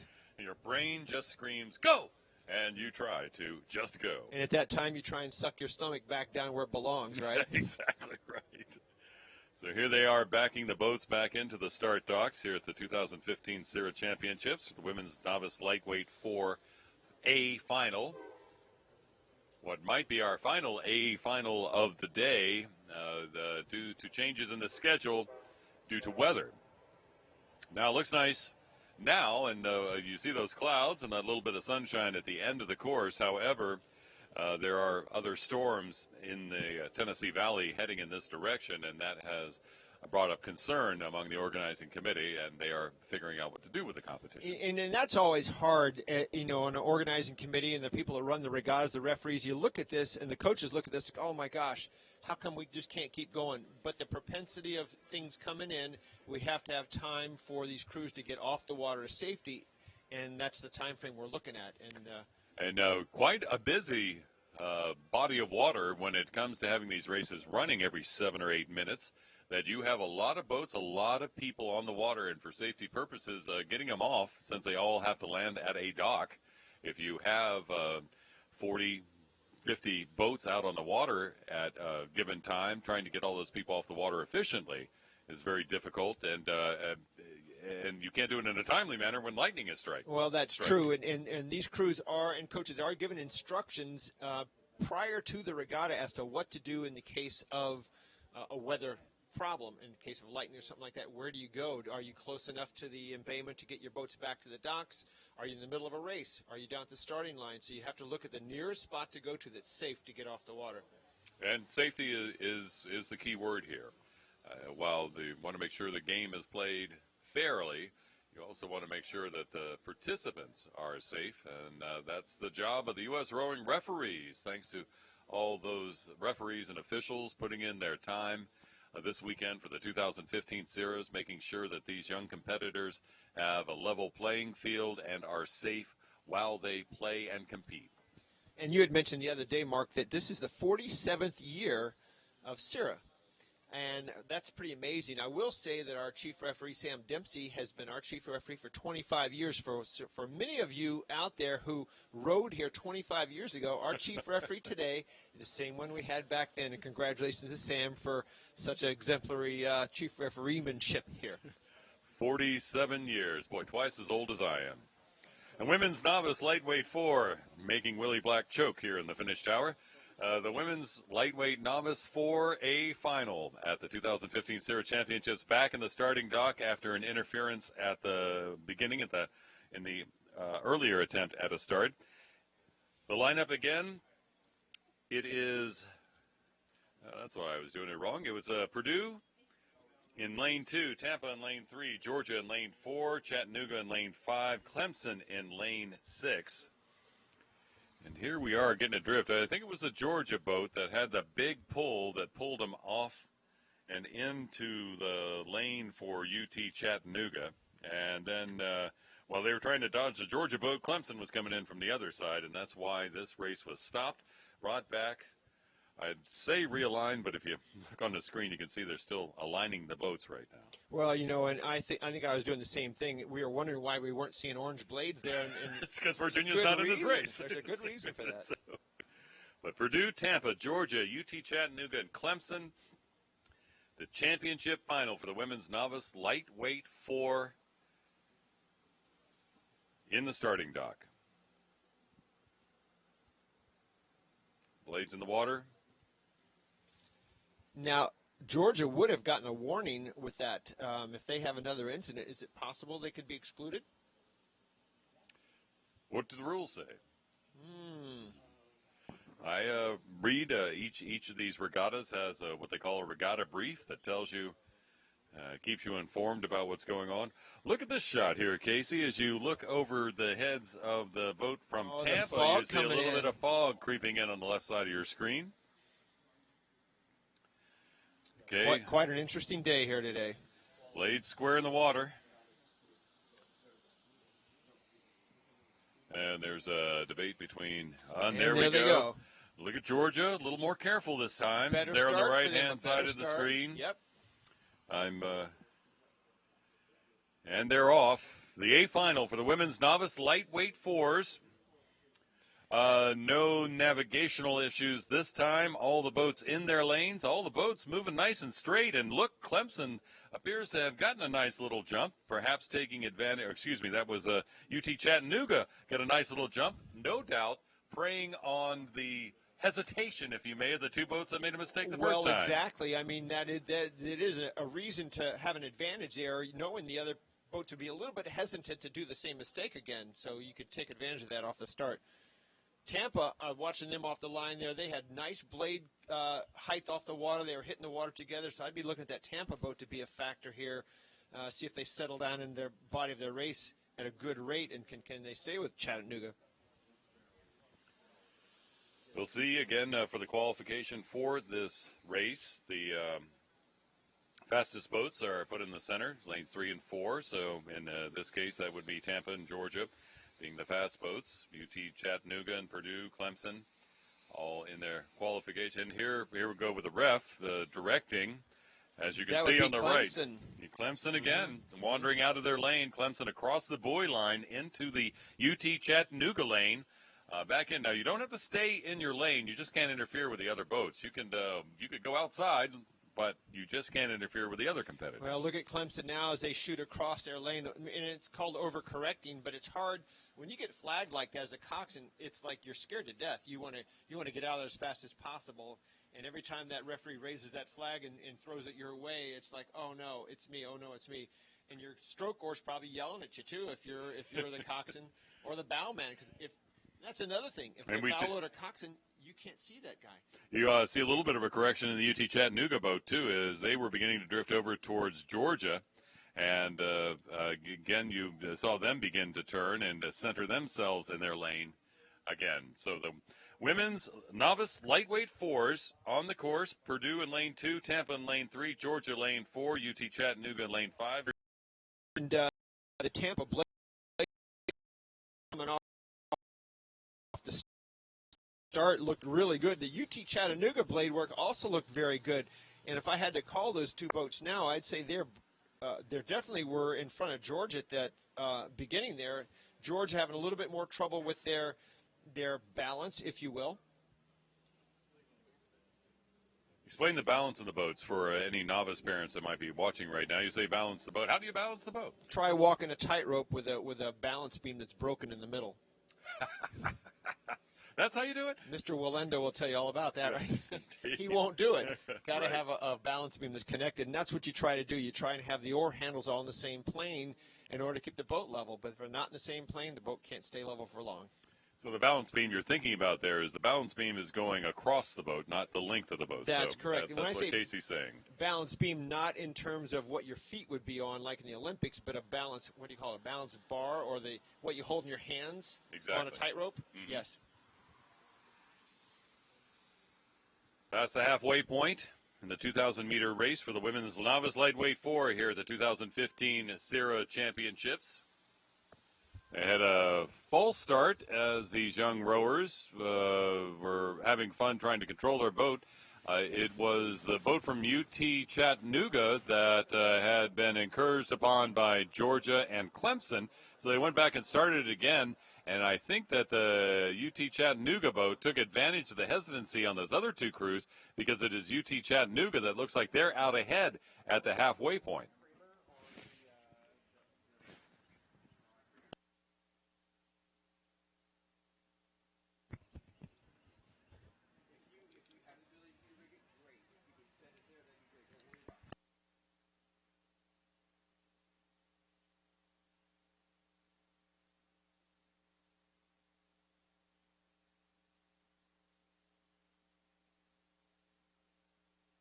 We'll see how this all shakes out. It's the women's lightweight novice 4 championship race, the A final, here at the 2015 SIRAs on the water here at Melton Lake in Oak Ridge, Tennessee.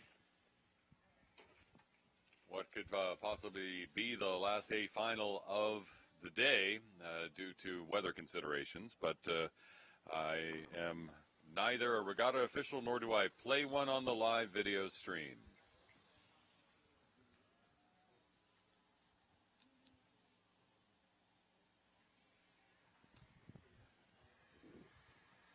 So on the water, the A final for the women's novice lightweight 4s. Purdue, Tampa, Georgia, UT Chattanooga, and Clemson. Again, a mistake at the first start that had Georgia and Clemson perhaps hesitating on the restart. As a result, UT Chattanooga did come out and had a nice advantage for a little while, but In the meantime, in this race, Purdue and Tampa, not to be left out of the fray, also keeping up, and we'll see how they shake out as they go by the beach here at Melton Lake.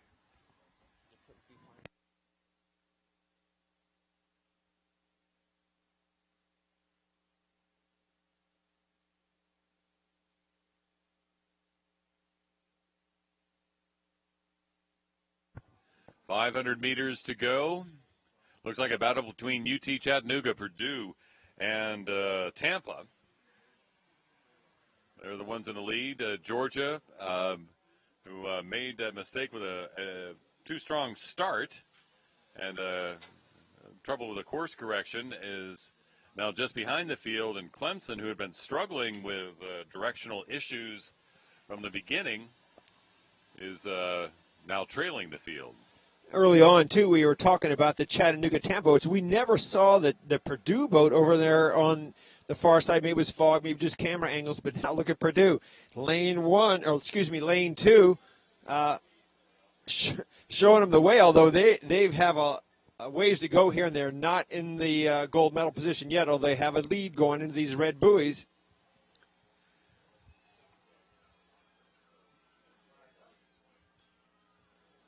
Tampa digging hard, trying to haul them in, but Purdue looks like they're swinging strong. Look at the backs opening fore and aft, just swinging their weight towards that bow, propelling that boat to that finish line.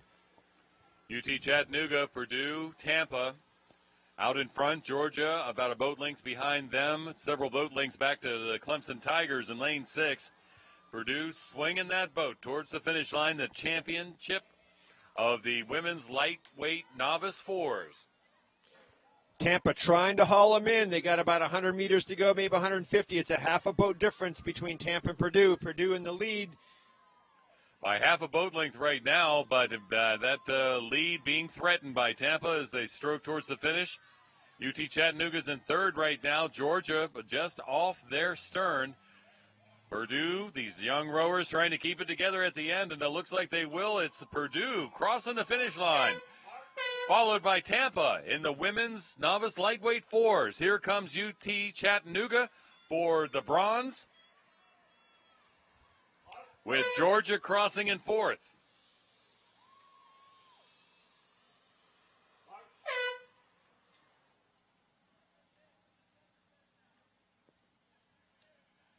The boat from Clemson, seeming to have some issues earlier, coming across the line in fifth in the women's novice lightweight fours at the 2015 SIRAs.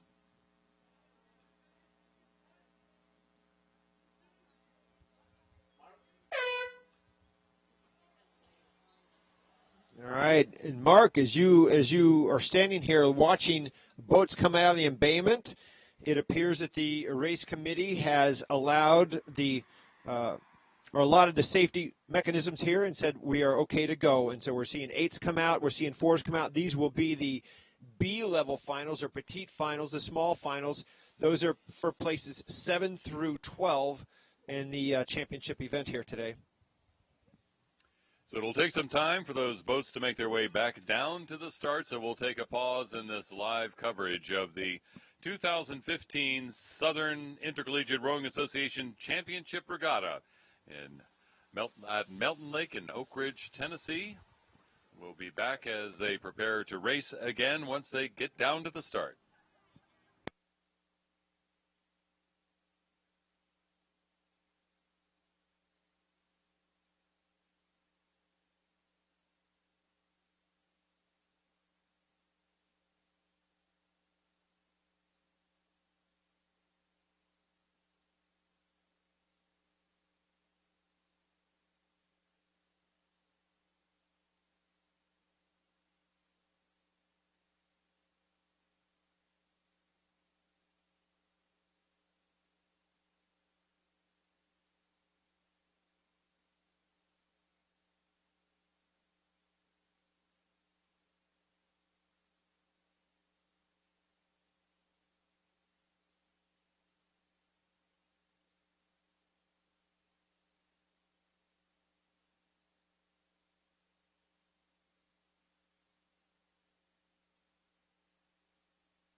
Welcome back to live streaming of the 2015 SIRA Championships at Melton Lake in Oak Ridge, Tennessee. A small delay as the schedule's been altered due to the weather conditions. We have gotten all the A finals under our belt. Some fantastic competition and racing earlier in the day. More happening now as we move to the B finals for the large boats. And the first of those B finals for the large varsity boats is off with the men's varsity 8. Underway right now. We did say we'd start at 12:27, and ladies and gentlemen, we're only 1 second late. In lane 1 is Notre Dame, lane 2 Marietta, lane 3 Purdue, lane 4 Jacksonville, lane 5 Cincinnati, and lane 6 Washington University in these men's varsity 8 B finals, looking to see who places 7 through 12 here at the 2015 SIRA Championships.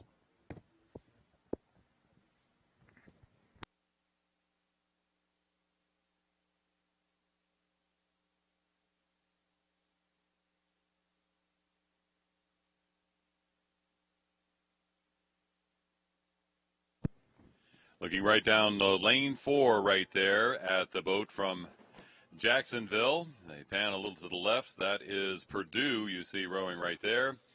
Marietta disappearing into the fog. Notre Dame will be to their left. We look down the course here. A little bit of fog began to move in. It had cleared off, and then a couple of long tendrils of fog moved out from off the course, and that is why you can see them fade into the fog right here, about 500 meters into this men's varsity 8B final.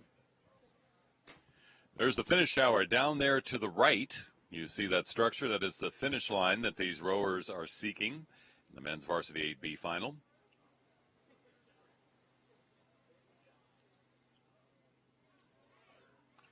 Fast boats in the middle, Purdue and Jacksonville. Marietta's been putting on quite a fine show, too.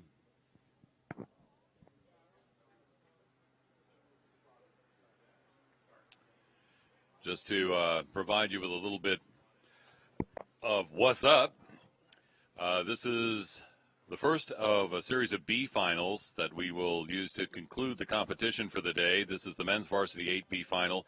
You'll see the women's varsity 4B final, men's varsity 4B final, men's varsity lightweight 4, and men's junior varsity 8B finals as well before we wrap up the competition this afternoon. Saw a glimpse of blue sky, a little bit of sunshine a little earlier, but again, a storm system moving through the Tennessee Valley has rotated through with another line of showers expected later on, perhaps some thunderstorms too. And wow, what a sight to see those boats emerging from the fog. What a shot right here. As you can see, these men's varsity 8s in the B final fighting for a chance and the best spot. Again, 7, 8, 9, 10, 11, 12th spot in the SIRA Championships are what these boats are vying for.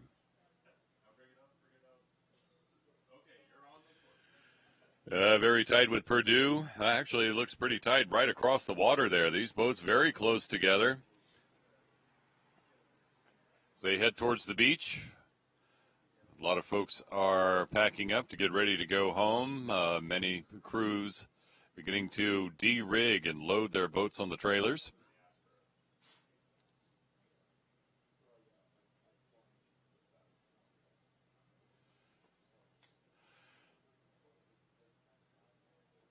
As they approach 500 meters to go, I'm hard-pressed to really give an advantage to any particular boat, at least from the angle I'm looking at. However, the boat from Notre Dame in lane 1 is still looking strong. There's not that chevron shape we see so often. Slight advantage perhaps to Jacksonville in lane 4. The crowd will know as the boats go by the beach.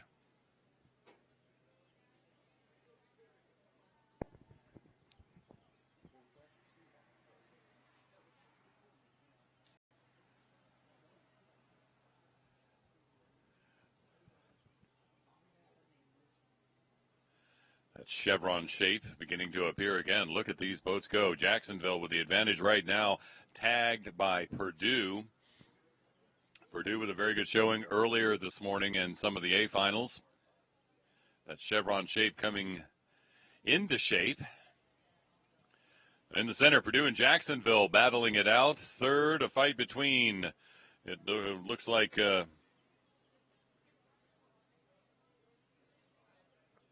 Notre Dame and Marietta fighting for that third spot, but Cincinnati in the mix still.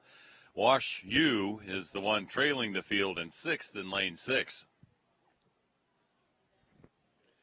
But neck and neck, Jacksonville and Purdue in the center of the course. It'll be a fight for third. 3 boats in the fight for third, though Notre Dame looks like it's looking pretty good.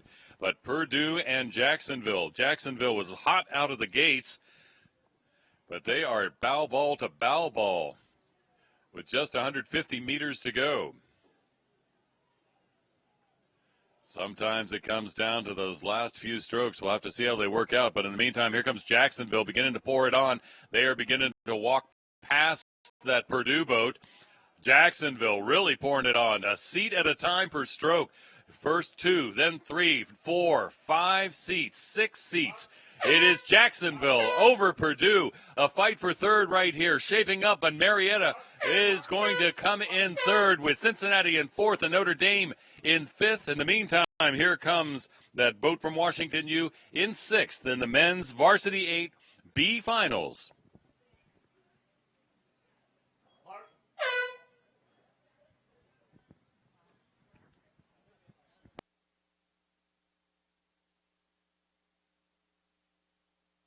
What a nice race to see all those boats so close together at the finish. What a fight for places 7, 8, 9, 10, 11, and 12 in these 2015 championships.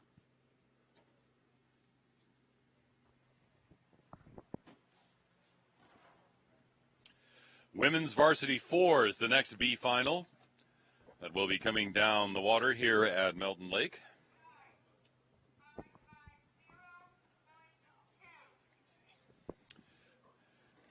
Already underway and into the fog, out of the breakage area, so it is a race. Women's Varsity 4B final is Washington University in lane 1, Cincinnati in lane 2, the Dayton crew in lane 3, Jacksonville in lane 4, Murray State from Kentucky in lane 5, and Clemson from South Carolina in lane 6. Fog's making it difficult for the callers to tell you exactly where these boats are. It's still a very pleasant day, not too warm, not too cool, and at least right now, not too wet.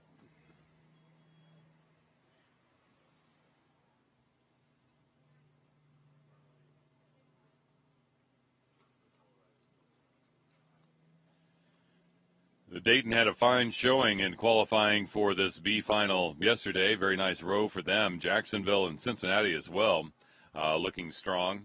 Cincinnati was just barely pushed into the B final in their race, their semifinal yesterday.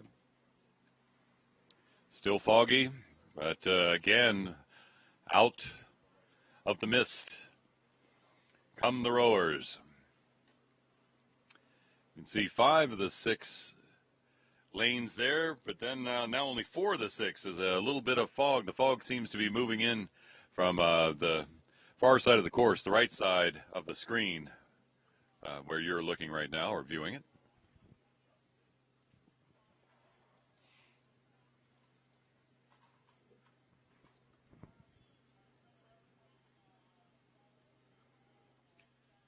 As they come out of that fog bank, I'll try to give you a rundown about how it looks lining up. It's interesting and funny to see through the binoculars the heads of the U.S. rowing referees floating over the fog and nothing else around them.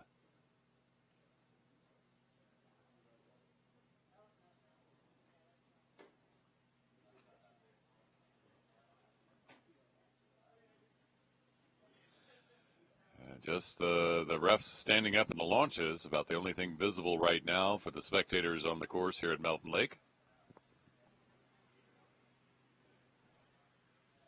And we'll see to emerge this time around.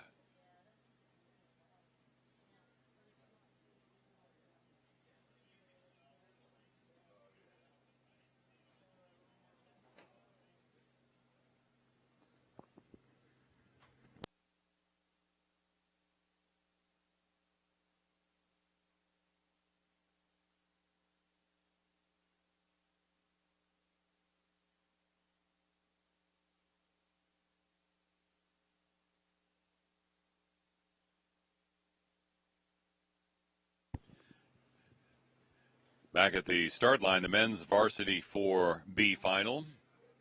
Lining up and waiting to launch as the women's varsity 4B final continues its way down the course. In the men's varsity 4, that's Central Florida in 1, Emory in lane 2, Tulane in lane 3, Georgia lane 4, Florida State lane 5, and Texas lane 6. The men's varsity 4B final at the start. Still in the fog, the women's varsity 4s.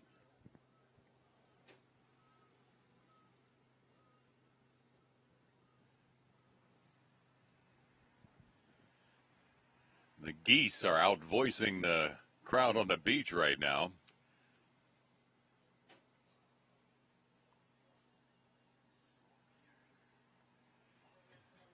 The fog is so interesting. Now, we're beginning to see the drivers of the launches where those U.S. rowing officials are standing, but none of the rowers. Now here, I'm beginning to see someone emerge.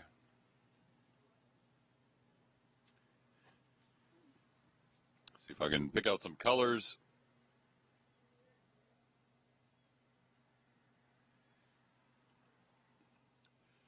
It builds the anticipation and the excitement, not being able to see the entire race at the same time. But as they come out of the fog bank, it does appear to be a Cincinnati boat in lane number 2 with a lead, and out in lane 5, Murray State also with a good showing. Meanwhile, in the middle of the course, the UD crew in lane 3 and Jacksonville in lane 4. Outside lanes are Wash U in lane 1 and Clemson in lane 6. But look at Cincinnati. As I said yesterday, barely missing a chance at the A final, here to prove something in the B final. The women's varsity 4s here at the 2015 SIRAs.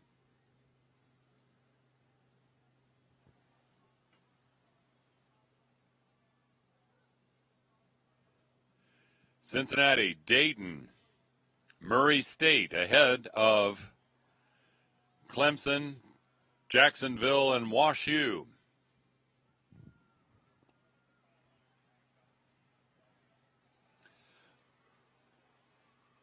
This Cincinnati 4 looked very strong yesterday. Not surprising they're doing such a fine job in this B final today. So Cincinnati with a little more than a boat length of an advantage inside the red buoys towards the finish line. UD trying to mount a charge. Jacksonville trying to follow. Meantime, Murray State trying to follow. Jacksonville, meanwhile, a fast qualifier yesterday. Mired back and forth right now.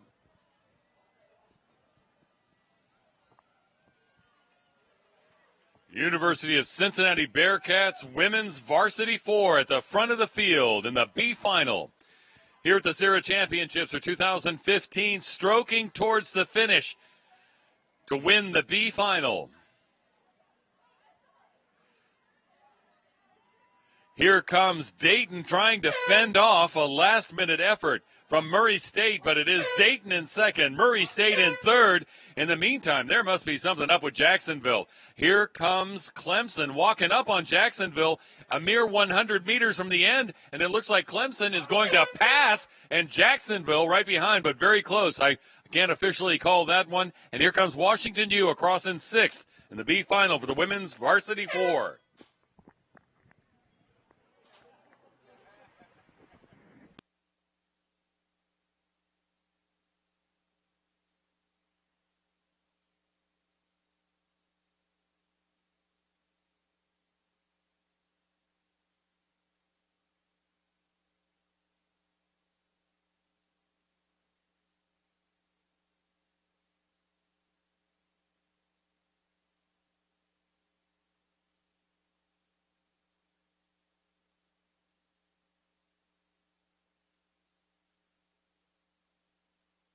The next race is on the water, but again in the fog, so difficult to discern from our post at the finish tower. This is the men's varsity 4 B final. Central Florida in lane 1, Emory in lane 2, Tulane in lane 3, Georgia lane 4, Florida State in lane 5, and Texas in lane 6 for the men's varsity 4B final. Again, places 7 through 12 here at the championships being determined with these races.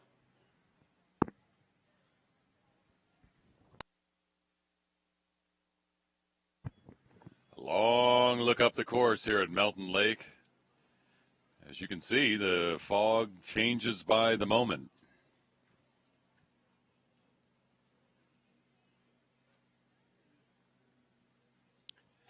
And while I left my sunscreen in the car, it looks like there might be a chance there will be some sunshine, if ever so briefly, here before too long.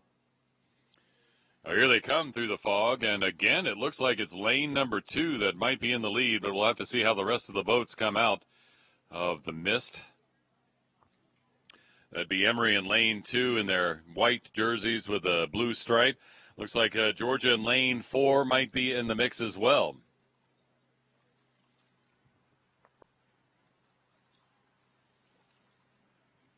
This is the men's varsity 4B final, the varsity lightweight 4 for the men B final next, and then the junior varsity 8. The races in the immediate future.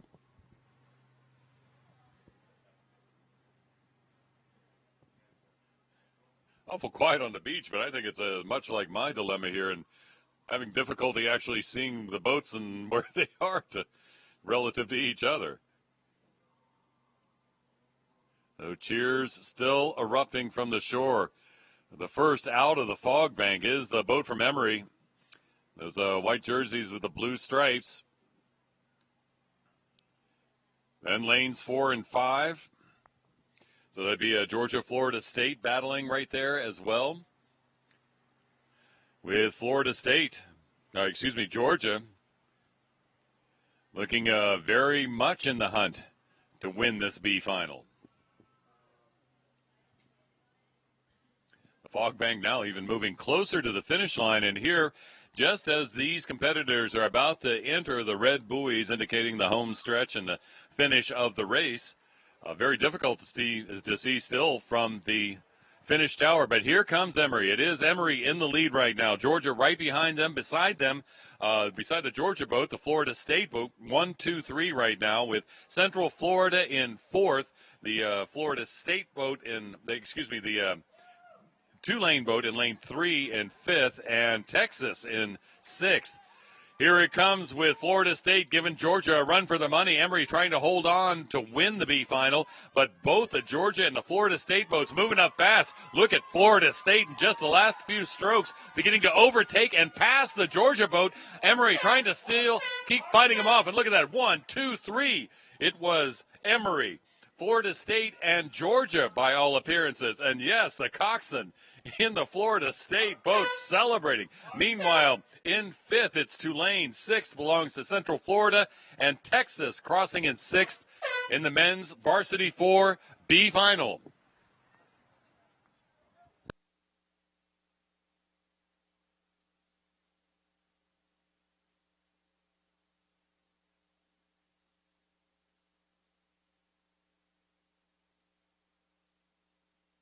Next race already on the course, about 500 meters in. That's the men's varsity lightweight 4s. Lineup for this B final, the 2015 SIRA Championships. James Madison in lane 1. Northwest State University in lane 2. Duke in lane 3.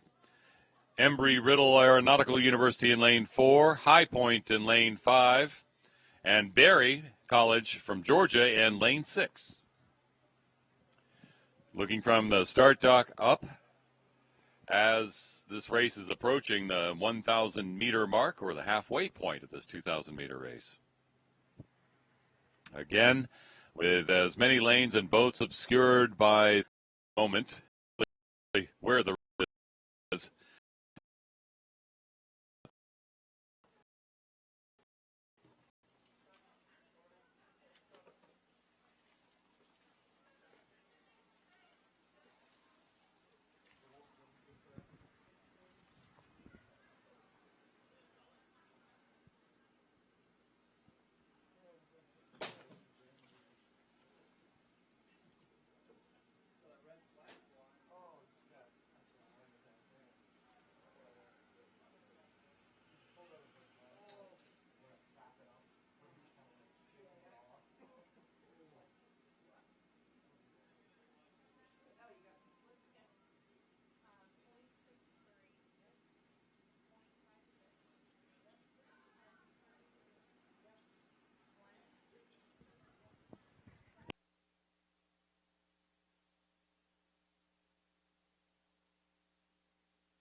Men's varsity lightweight fours on the water right now. In the lineup is James Madison, Northwestern State, Duke, Embry-Riddle, High Point, and Barry. I'm not certain, and again, not in any official position to say, but it does appear that there's a gap in lane 3, so I believe I'm only counting 5 boats in this B final.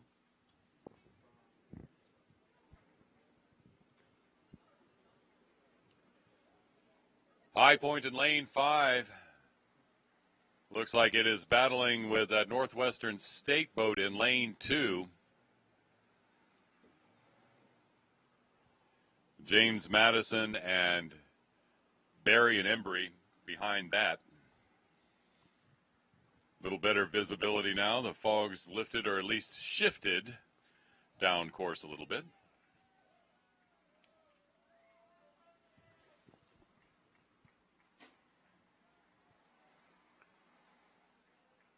I believe James Madison on the far side of the course will be the one that will disappear in the fog the most, perhaps with that boat from Northwestern State as well. But right now it looks like High Point is doing a fine job of staying out ahead of the pack for this B final.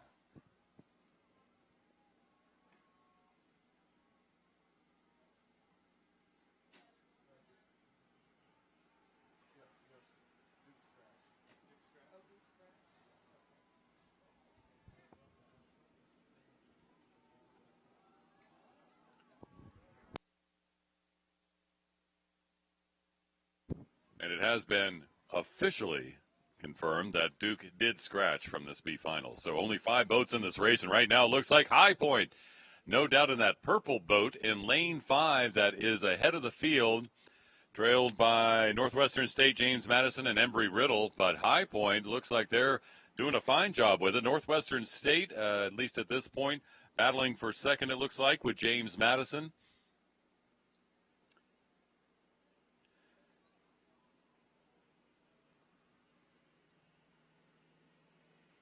Embry-Riddle may be looking at the 4th spot right now, and Barry in lane 6 back in 5th. As things begin to clear, 1, 2, 3 is High Point, Northwestern State, and James Madison, but I can't call between James Madison and Northwestern State exactly where they are behind that boat from High Point, but High Point definitely in the lead. Less than 300 meters to go. The red boys indicating the home stretch on this course at Melton Lake. The finish line within touching distance. Here's where the sprints begin. A roar from the James Madison crew members cheering on their rowers right below the finish tower as they're fighting for that second spot. High Point right now about a boat length ahead to make it to win this B final. And as a matter of fact, picking up the pace right now, James Madison and Northwestern State will be battling back and forth. Northwestern State has them just by a seat or two right now. High Point, though, still in the lead by open water. High Point will win the B final. For the men's varsity lightweight fours, it looks like James Madison trying to claw their way back in front of the boat from Northwestern State, but it's Northwestern State, then James Madison, with Embry-Riddle coming in 4th. And behind them, placing 5th in the B final for the men's varsity lightweight 4, here comes the boat from Barry.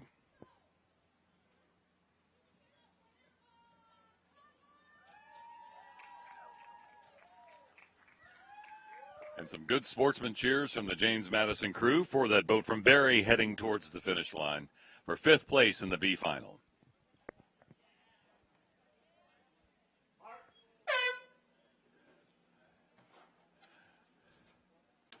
Ladies and gentlemen, boys and girls, kids of all ages, the final race for the 2015 Southern Intercollegiate Rowing Association Championship Regatta is on the water, passing the halfway point right now. The men's junior varsity 8s, Jacksonville in lane 1, Delaware in lane 2, the Purdue lightweight boat in lane 3, Purdue in lane 4, Oklahoma City in lane 5, and Cincinnati in lane 6 in this final race of the competition. Again, thanks to the hosts here in Oak Ridge.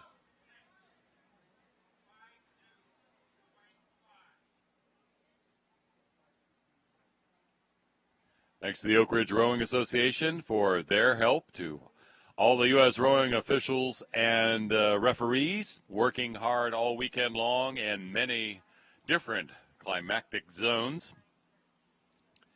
Thanks also to the SRAA, the official sponsor of video coverage of rowing on the U.S. Rowing YouTube video channel. Lots of great videos to see there. You can share some with your friends and neighbors on the U.S. Rowing YouTube video channel, including competition here at the 2015 SIRA from yesterday, and you'll be able to share these A finals and B finals you've been enjoying all morning long. Men's junior varsity eights out on the water, center of the course, Purdue's lightweight and regular Purdue boat. The Purdue lightweight actually looking like it has an advantage over the rest of the field right now. The regular Purdue boat there too, Oklahoma City in that mix. Looks like Jacksonville is slightly behind Delaware in lane 1, trying to hang on there. Cincinnati just behind as well in lane 6. But out front, it does look like the Purdue lightweight and Purdue boat are working hard, and the Oklahoma City boat too.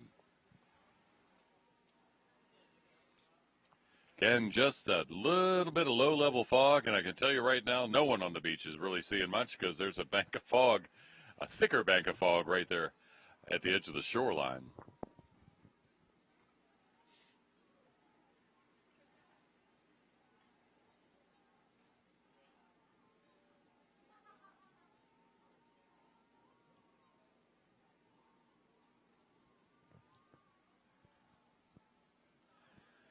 Again, final race of the day, men's junior varsity eights, Jacksonville in lane 1, Delaware in lane 2, Purdue lightweight lane 3, Purdue lane 4, Oklahoma City lane 5, and Cincinnati in lane 6. Delaware and Cincinnati appear to be off the pace, but Jacksonville, the Purdue lightweight, and Oklahoma City seem to be leading the charge as they are 1,500 meters into the 2,000-meter race, less than 500 to go. The strategy, the game plans beginning to kick in.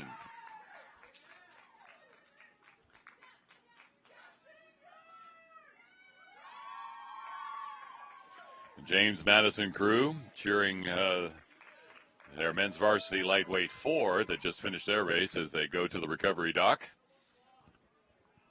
And here, hitting the red buoys for the last race of the day at the 2015 SIRA Championships. The men's junior varsity eights heading towards the finish line with Jacksonville fighting with the Purdue lightweight and the Oklahoma City boat to win this B final.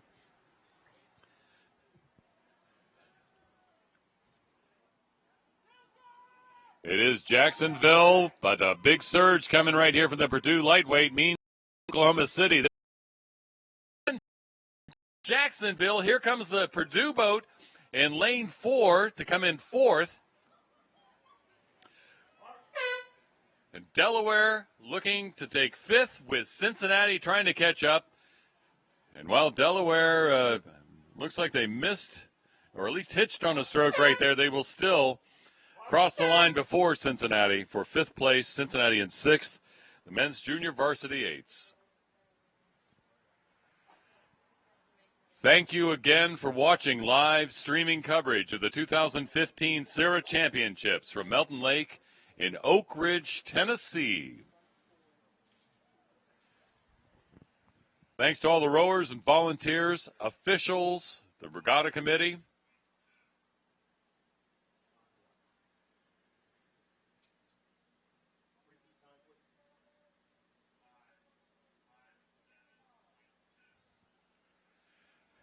Thanks also to SRAA, the official sponsor of U.S. Rowing Video Broadcasting on the U.S. Rowing YouTube video channel.